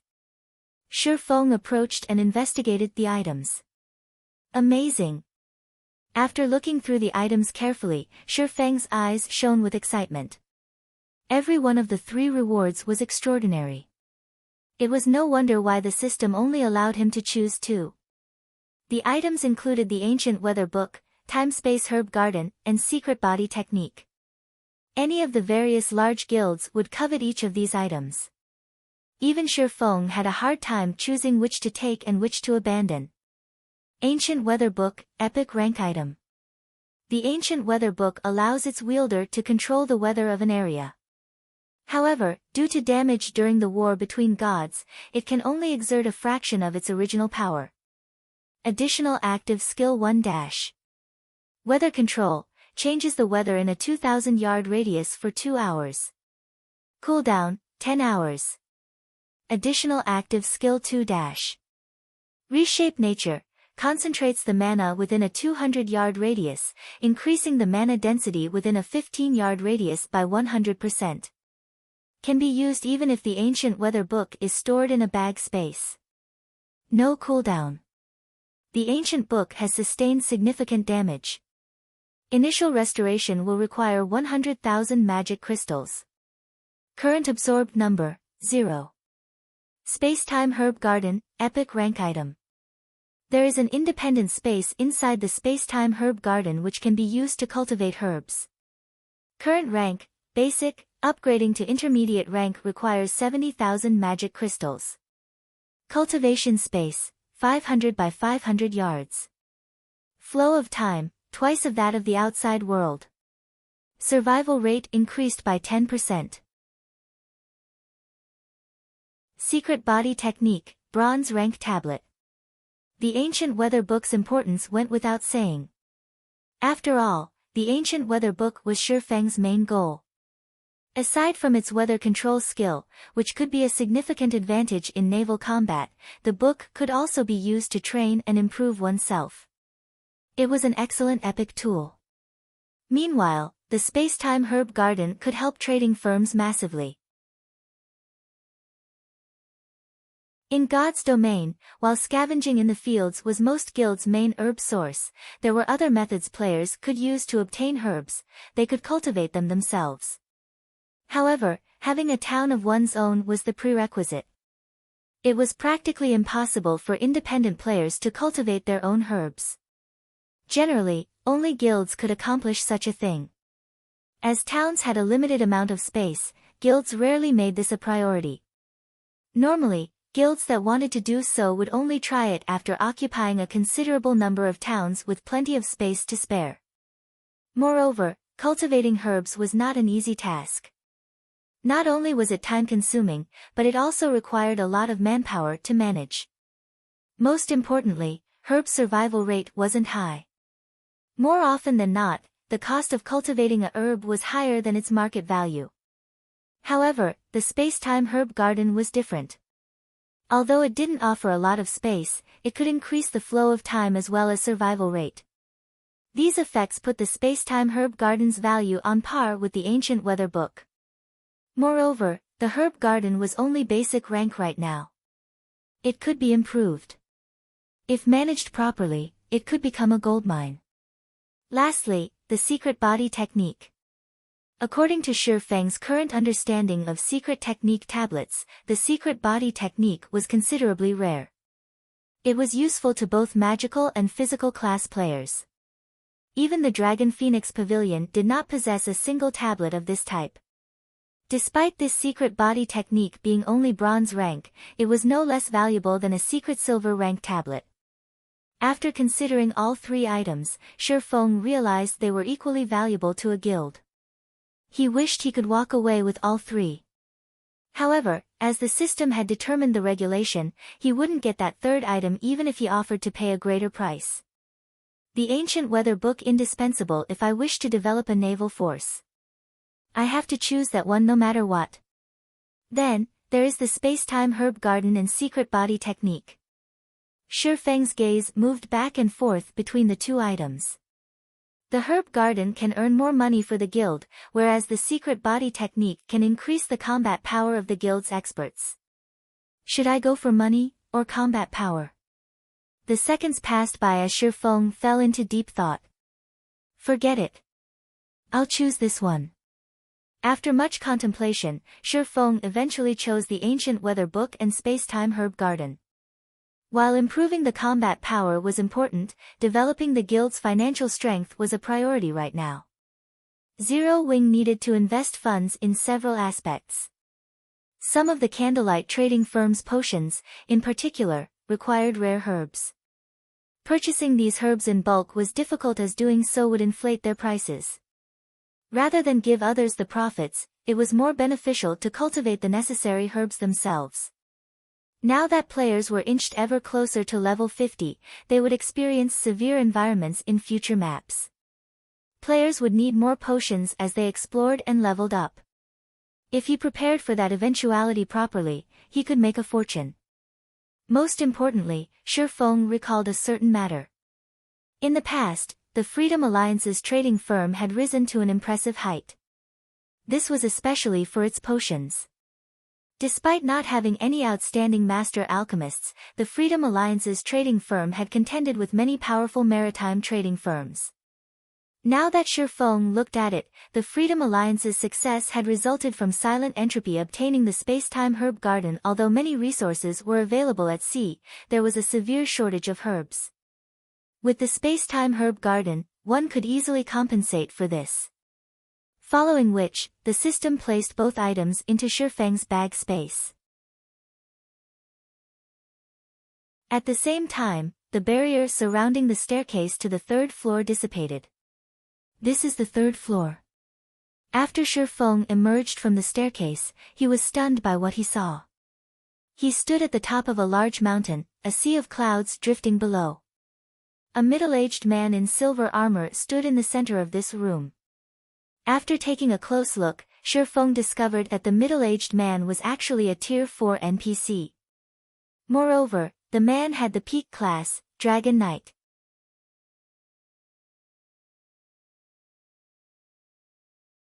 Chapter 1237, Challenging a Tier 4 NPC. Hellscythe _ Fluffygoblin Chapter 1237, Challenging a Tier 4 NPC.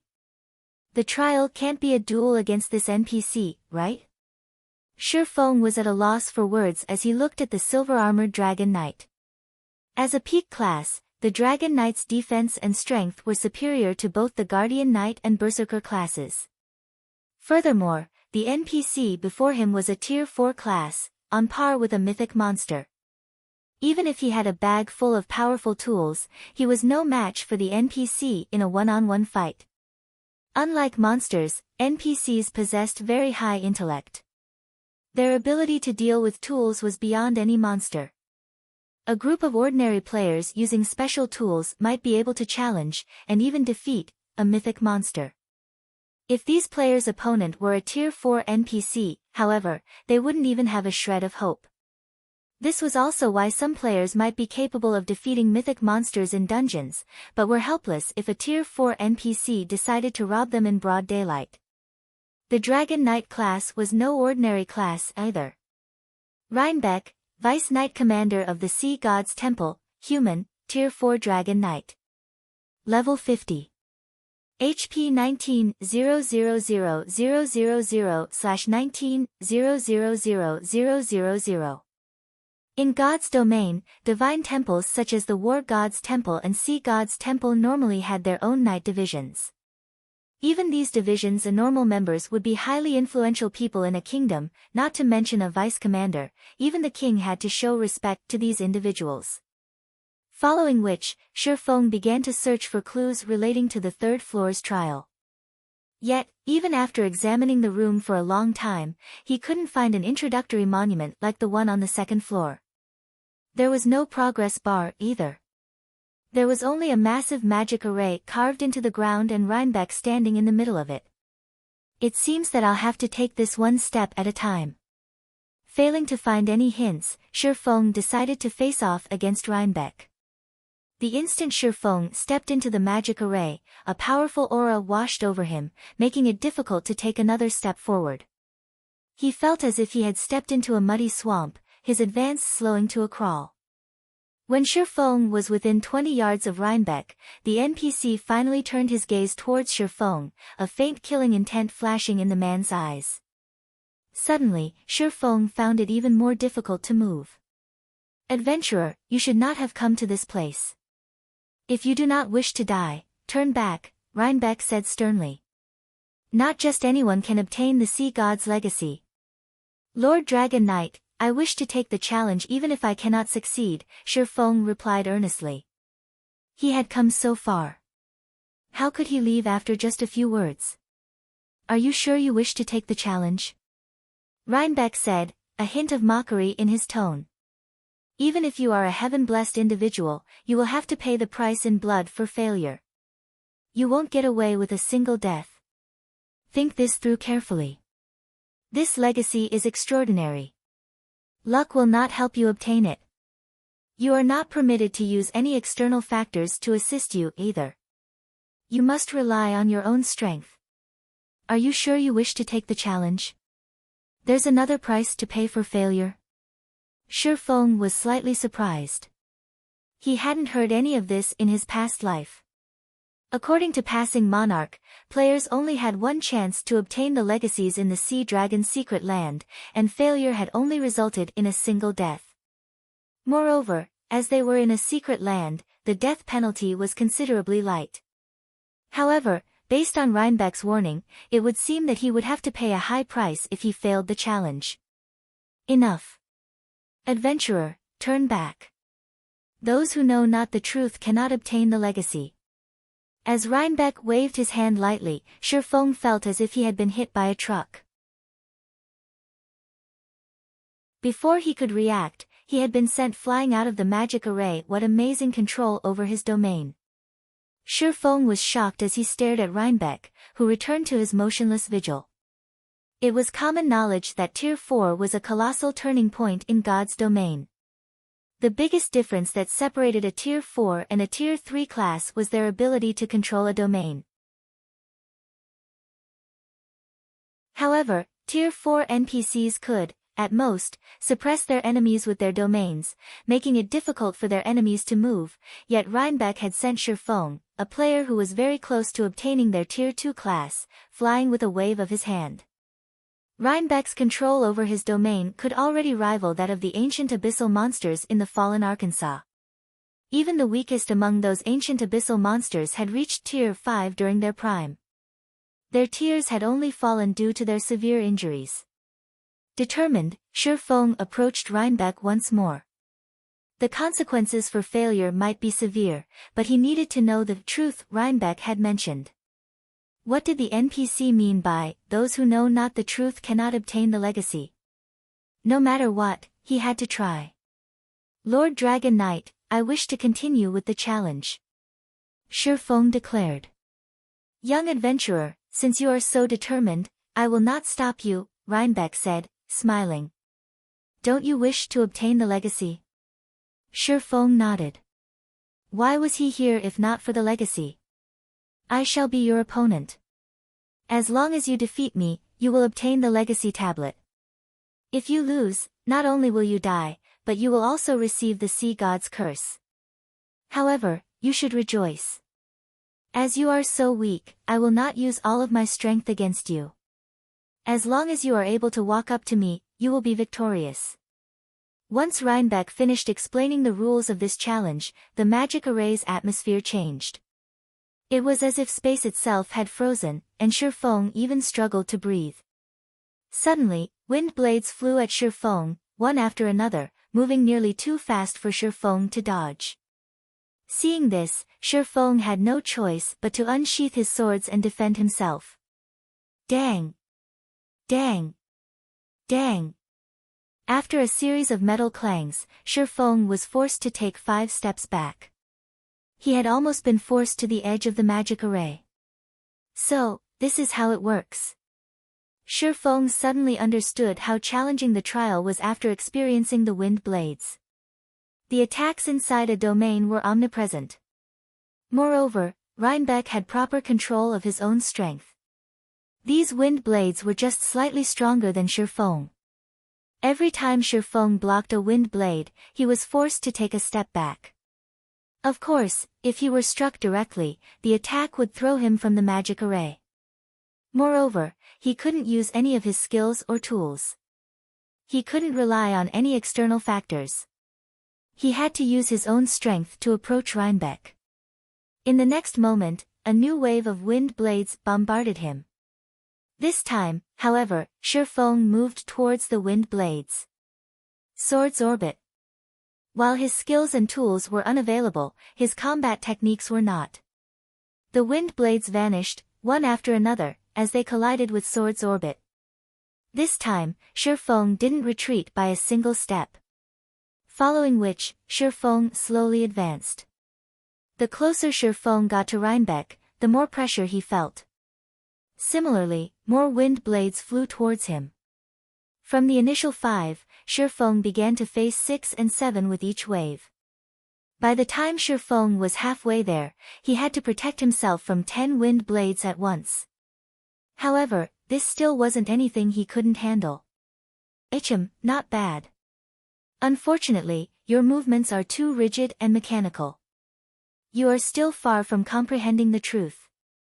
You should return and train more. Reinbeck chuckled. With a light wave of his hand, the attacking wind blades increased from 10 to 15. Moreover, these wind blades were much faster and more powerful than before. The instant a wind blade encountered Sword's orbit, Shifeng felt as if his hands had been struck by a steel hammer, the vibrations aching to the bone. With each wind blade Shifeng deflected, he moved ever closer to the edge of the magic array.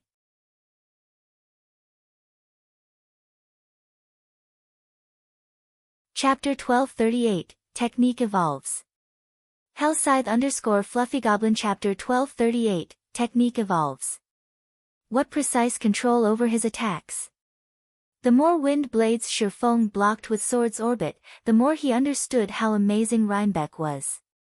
As soon as he had started executing Sword's orbit, he had become capable of executing more attacks containing more strength, yet Reinbeck had responded with more wind blades containing more of his own strength. He attacked with just slightly more than Shifeng could endure, forcing the swordsman to retreat. So, this is the third floor trial. It really is a mystery how Silent Entropy had managed to walk away with the legacy in the past. Shifeng glanced at the outer edge of the magic array. He would be forced out of the magic array in a dozen steps at most, yet the wind blades showed no signs of letting up. When Silent Entropy had obtained the sea god's legacy in the past, the man had only been at the flowing water realm.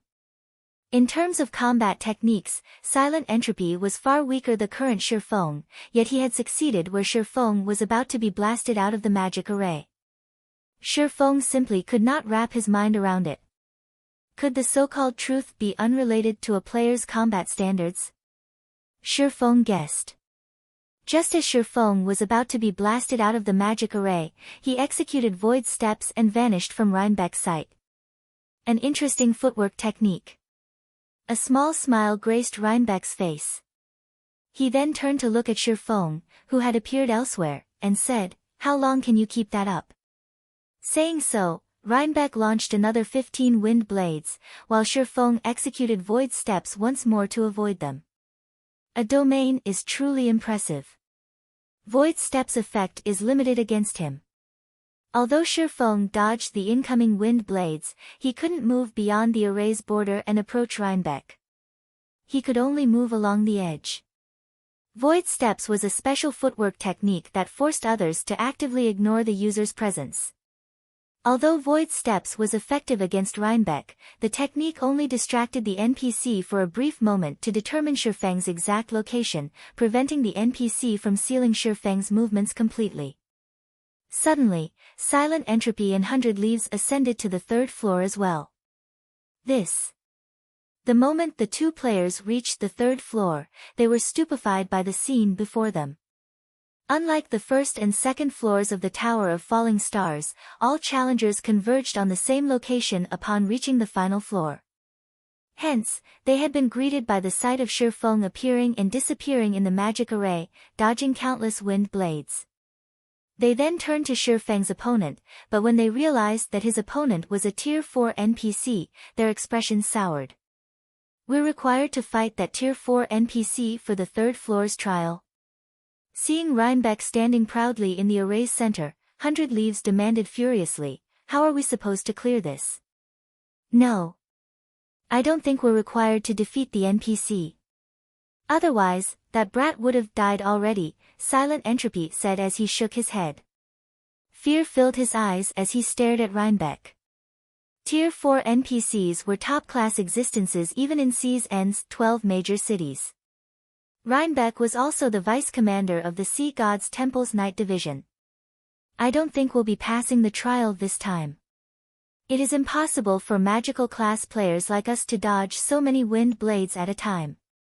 Moreover, it seems that we can't cast spells or use tools here." As 100 Leaves watched Shifeng struggle, she relaxed. "However, this is acceptable. Although we won't get the legacy, he won't either." However, as 100 Leaves tried to reassure the other commander, Silent Entropy approached the magic array. The instant Silent Entropy entered the magic array, Reinbeck turned his gaze towards the man. "Another one that doesn't fear death?" Reinbeck chuckled. "Are you sure you wish to face the challenge?" Stealing another glance at Shifeng, Silent Entropy turned towards Reinbeck and nodded seriously. "Very good. However, as you are so weak, I won't go all out against you. You'll pass so long as you arrive before me," Reinbeck explained. As soon as he finished his explanation, 2 wind blades shot towards Silent Entropy, giving the elementalist no time to prepare.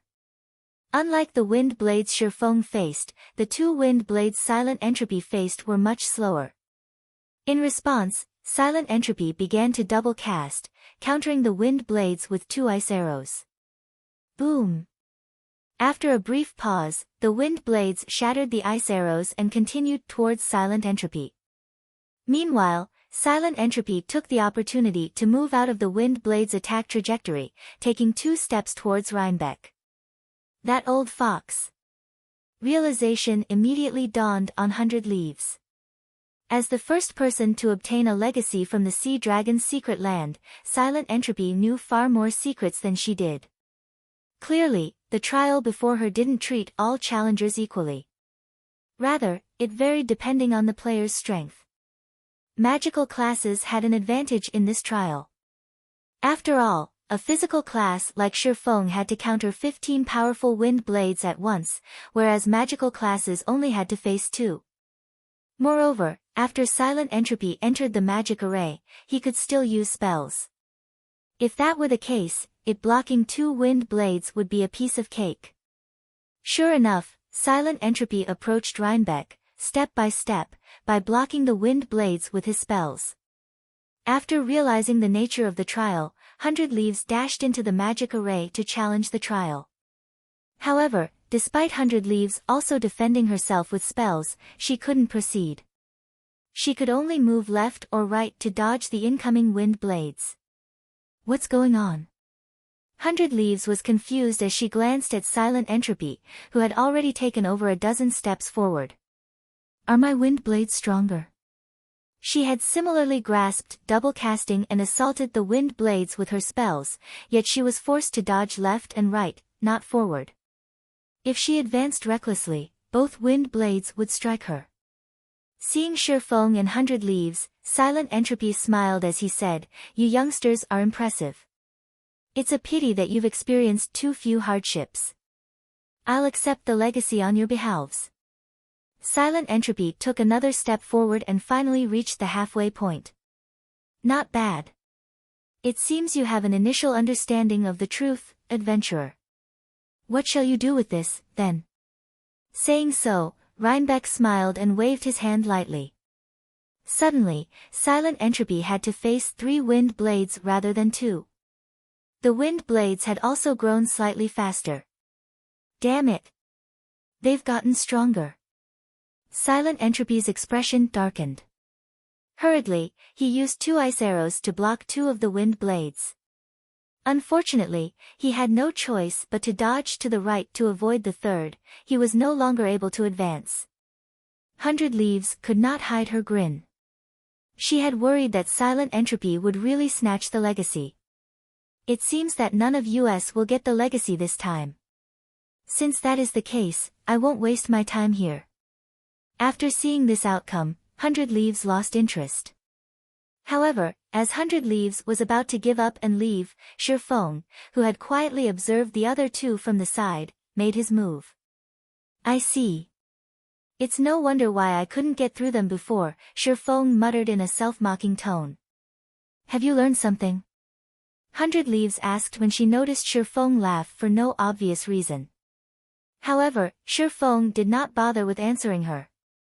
Instead, he moved forward to welcome the oncoming wind blades before executing Sword's Orbit Dang. Dang! Dang! After a series of clangs, he leaped forward, rather than being knocked back. How is this possible? 100 Leaves was astonished, unable to understand what had just happened. Impossible. Silent Entropy was similarly shocked. How could you have grasped it so quickly? I have you to thank for that. I wouldn't have figured this out without you. At this moment, Shifeng felt exhilarated. He finally understood why Reinbeck had said his movements were rigid and mechanical. He hadn't been thinking outside the box. Both his combat style and his technique utilization had been stiff and clumsy. He only knew how to learn the techniques, not how to make the techniques his own. Silent Entropy could both defend and advance because he hadn't stopped moving while he had cast his ice arrows. On the other hand, 100 Leaves had only moved after she finished casting her spells. As she started moving later, it was only natural that she hadn't had enough time to advance. Now that Shifeng understood this truth, he could block the wind blades far more easily. In the blink of an eye, Shifeng crossed the halfway point. At the same time, Reinbeck increased the number of wind blades he sent at Shifeng. However, the NPC had only added one wind blade this time. To Shifeng, who had already reached the Void Realm, this minor increase was no problem. By deflecting the attacks while moving, he had broken through the wind blade's blockade. Upon seeing Shifeng cross the halfway mark, Silent Entropy muttered incredulously, "Is he a monster?" After a short moment, Shifeng stood before Reinbeck.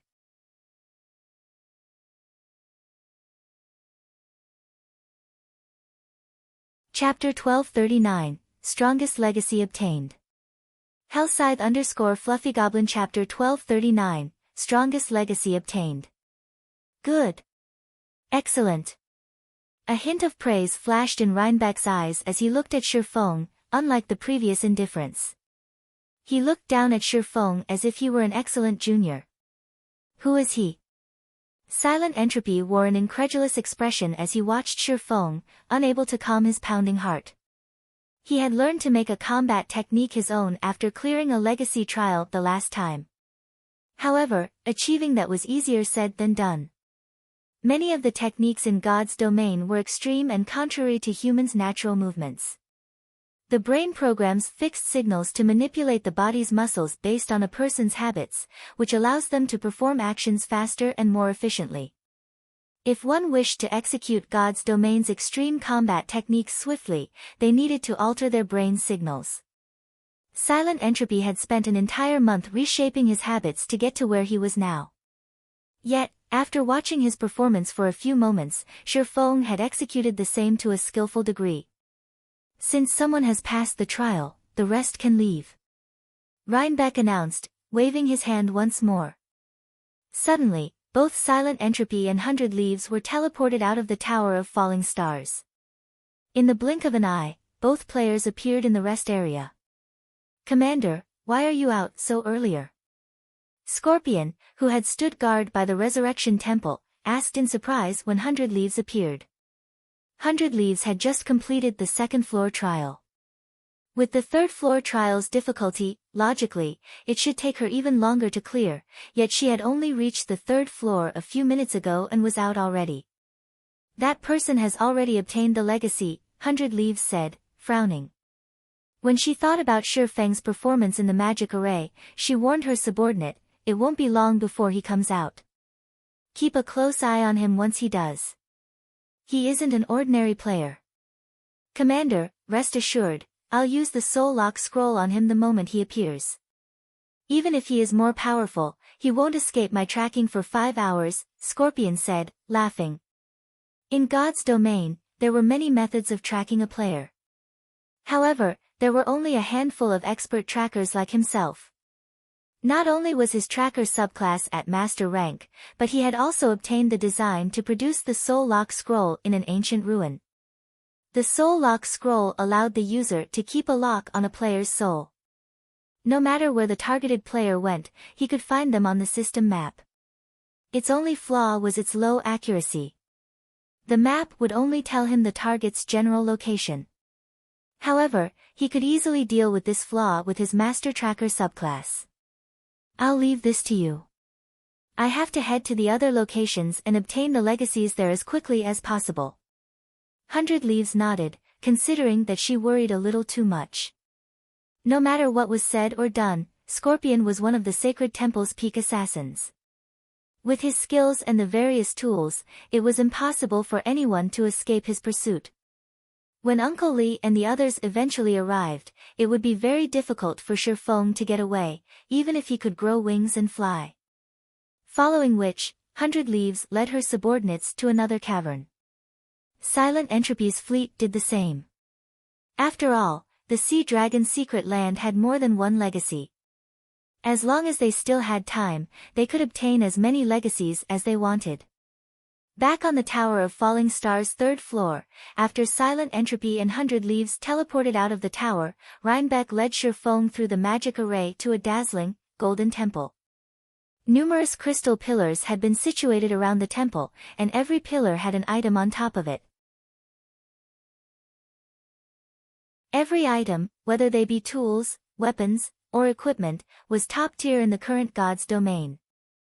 Feng even saw the secret body technique, which he had not taken from the second floor as expected of the Freedom Alliance's lifeline.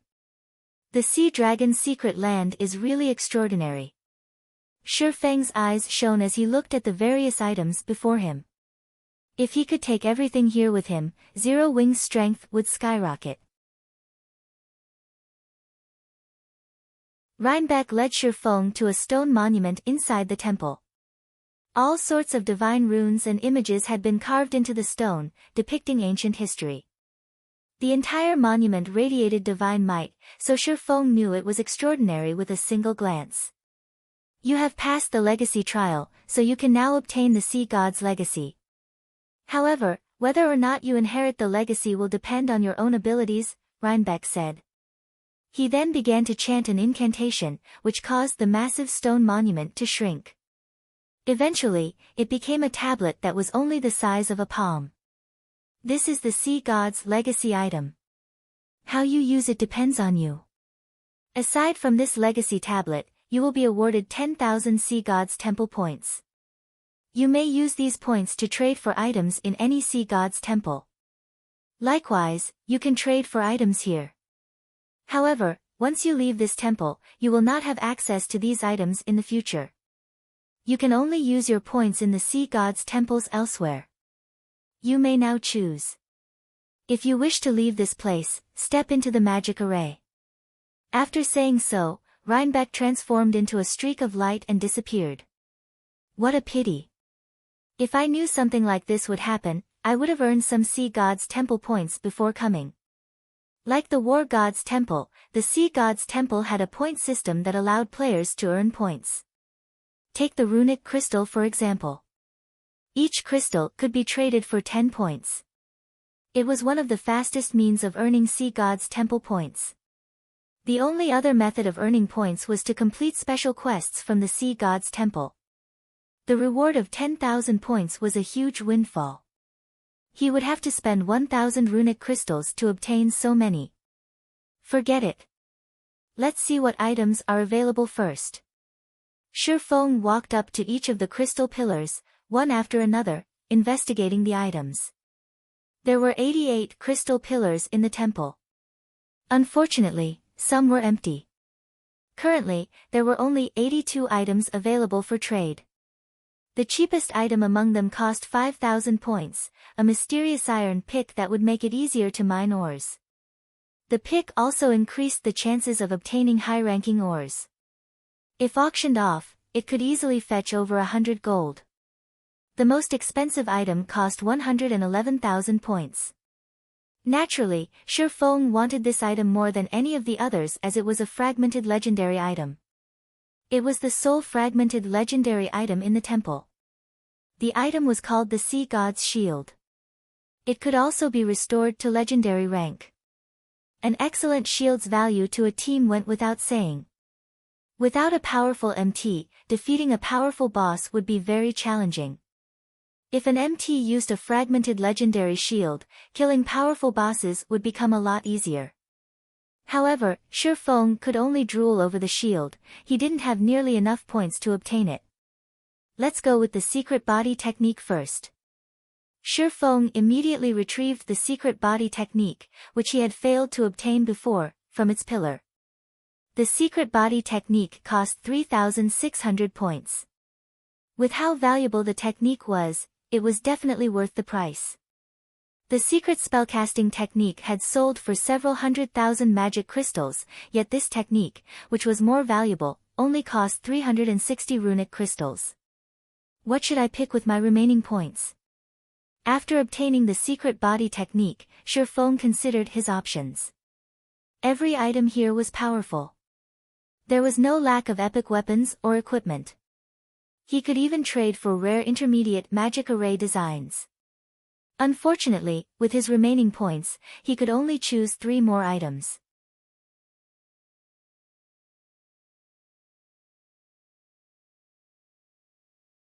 Chapter 1240, 3 items.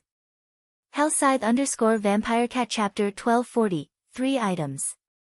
Of the 3 items that caught Feng's eye, every one of them was worth as much as the space-time herb garden he obtained. The three items were the Mystic's Necklace, the basic enchantment design, and the arcane lightning design. Although he could also choose an epic weapon, at the end of the day, an epic weapon could help improve only one player's strength. On the other hand, the three aforementioned items could increase the overall strength of an entire guild. The Mystic's Necklace, which cost 6,150 points, was a dark gold necklace. It did not possess any level restrictions and was not meant for combat. Instead, it was a necklace for lifestyle players. Upon equipping the Mystic's Necklace, a lifestyle player would receive a 5% increase to their production success rate as well as a 30% increase to production speed. Setting aside the 5% higher success rate, the 30% increase to production speed could enable Burning Abyss to produce advanced transport carriages at a much faster pace. In turn, this would allow Stone Forest Town to develop much more quickly. Moreover, the Mystic's Necklace would come in handy when manufacturing advanced speedboats in the future. Meanwhile, the basic enchantment design, which cost 6,000 points, allowed enchanters to learn how to produce runestones. Similar to armor kits produced by forgers, runestones strengthened weapons and equipment. However, unlike armor kits, they were consumable items. Like potions, they had effectivity periods. Moreover, players could only strengthen one item at a time with them. Even so, runestones were still highly sought-after items and had been one of the must-have items when raiding dungeons in his past life. Back then, a basic runestone sold for 20 silver. Nevertheless, players had still fought to purchase them. After all, a basic runestone could strengthen an item by 10% for 10 hours. If used on a player's weapon or an MT's shield, it would bring about considerable results. As for the arcane lightning design, it was similarly extraordinary. It cost 6,300 points and was an extremely rare item that required an alchemist and an engineer. Arcane lightning possessed extreme destructive power that was superior to even ordinary Tier 2 magic scrolls and had an effective range of 15 by 15 yards. In the past, wealthy players that entered God's domain after the game had been launched for quite some time would frequently use arcane lightning to grind for levels. However, while their levels indeed skyrocketed, the amount of money they spent was also ridiculous, as a single arcane lightning was even more expensive than an advanced frost grenade, each one sold for roughly 6 gold. Moreover, even if one made the arcane lightning themselves, the expenditure remained considerably high. Just the materials needed to produce one cost 1 gold. Depending on the people producing them, each arcane lightning could cost anywhere from 2 to 4 gold. All three items could make guilds drool over them. Even Shurfeng found it difficult to choose between them. If I have to pick one, it will have to be something that can help the guild in the near future. While the arcane lightning is a nice item to grind monsters and do PvP with, it's a pity that it takes too much time and money to make. Moreover, producing it would require a master engineer and a master alchemist for it to be cost-efficient. Shurfeng shook his head as he looked at the arcane lightning design. After deciding to give up on it, he shifted his gaze to the Mystic's Necklace and basic enchantment design.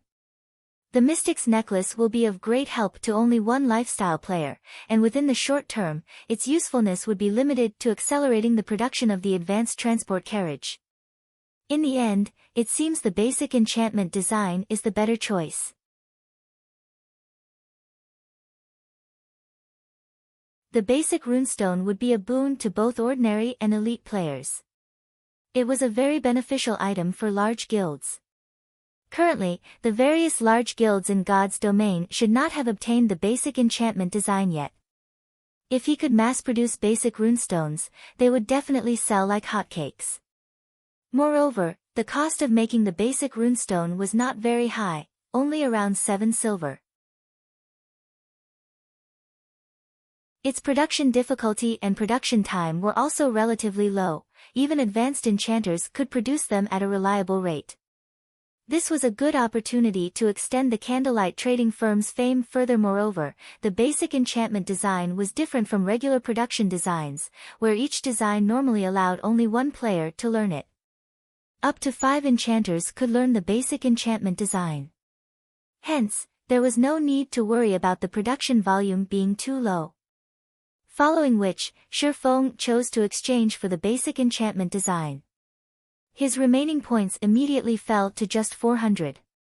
Now that I've already obtained everything that I should get, it's about time I leave this place. Shifeng stored the basic enchantment design with satisfaction before turning around and walking to the teleportation magic array. At the rest area of the Sea God's Legacy, Passing Monarch and the other members of Third Fleet were currently lingering on the island. Although they had not cleared the second-floor trial of the Tower of Falling Stars, they had gained a considerable harvest from the secret footwork technique taught on the first floor. Even though they hadn't managed to master the footwork, they could still use it for reference. Unlike players on land, players at the sea's end focused mainly on naval battles. Players had never attempted to incorporate personal combat techniques into naval battles. However, after learning the secret footwork technique, they realized that such a thing was possible. Commander, look at Identical Summer's side. They don't seem to be showing signs of leaving at all. Do you think they're planning to steal the legacy?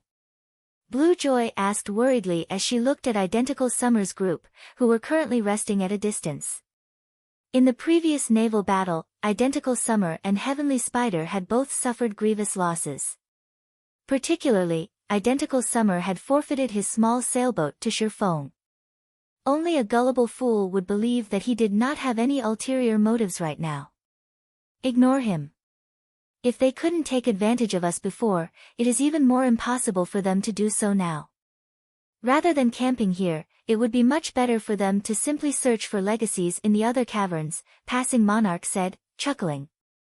He did not mind Identical Summer and Heavenly Spider's actions at all. Once Yifeng returns, we'll immediately head for another cavern. Previously, their battle against the magic whale had lost them over half their members. The survivors had also been in a battered state.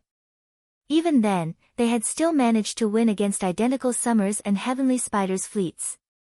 Now that everyone from Third Fleet had regrouped and recovered back to their peak state, with the inclusion of an expert like Shifeng, what could Identical Summer and the others possibly hope to achieve? On the other side, Identical Summer was currently glaring at Passing Monarch and his crew. Enjoy it while you can. You all will get to feel complacent for only a little bit longer, Identical Summer sneered. Brother Summer, are you really going to sever all pretenses with Passing Monarch? Heavenly Spider asked worriedly. You've already seen that person's strength for yourself. Even Mad Beast and the other House of Seas experts were no match for him. If we continue fighting against him, we might end up not getting a single legacy at all this time. What are you worried about? I have naturally taken this point into consideration. While Mad Beast and the others aren't a match for them, even if Passing Monarch and the others are more powerful, do you think they can overpower every fleet in the Freedom Alliance? Identical Summer asked, a crazed look in his eyes. You couldn't have. Heavenly Spider suddenly thought of a possibility, and he couldn't help but shudder. That's right. The nail that sticks out gets hammered down.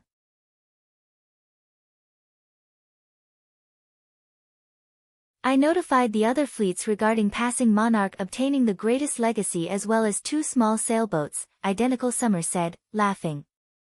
The other fleet commanders have already agreed to cooperate with us for the sole purpose of preventing Passing Monarch from ruling over the Freedom Alliance with an iron fist in the future. Whether it is the 2 small sailboats or the strongest legacy of the Sea Dragon's secret land, Passing Monarch should not even think of keeping either one. Out at sea, we might not be able to do anything against Passing Monarch now that he has 2 small sailboats. However, on land, only death awaits them. The experts of the other fleets have long since hidden themselves on the island. Once that person comes out, it will be doomsday for Passing Monarch and his crew, Identical Summer said, laughing maniacally.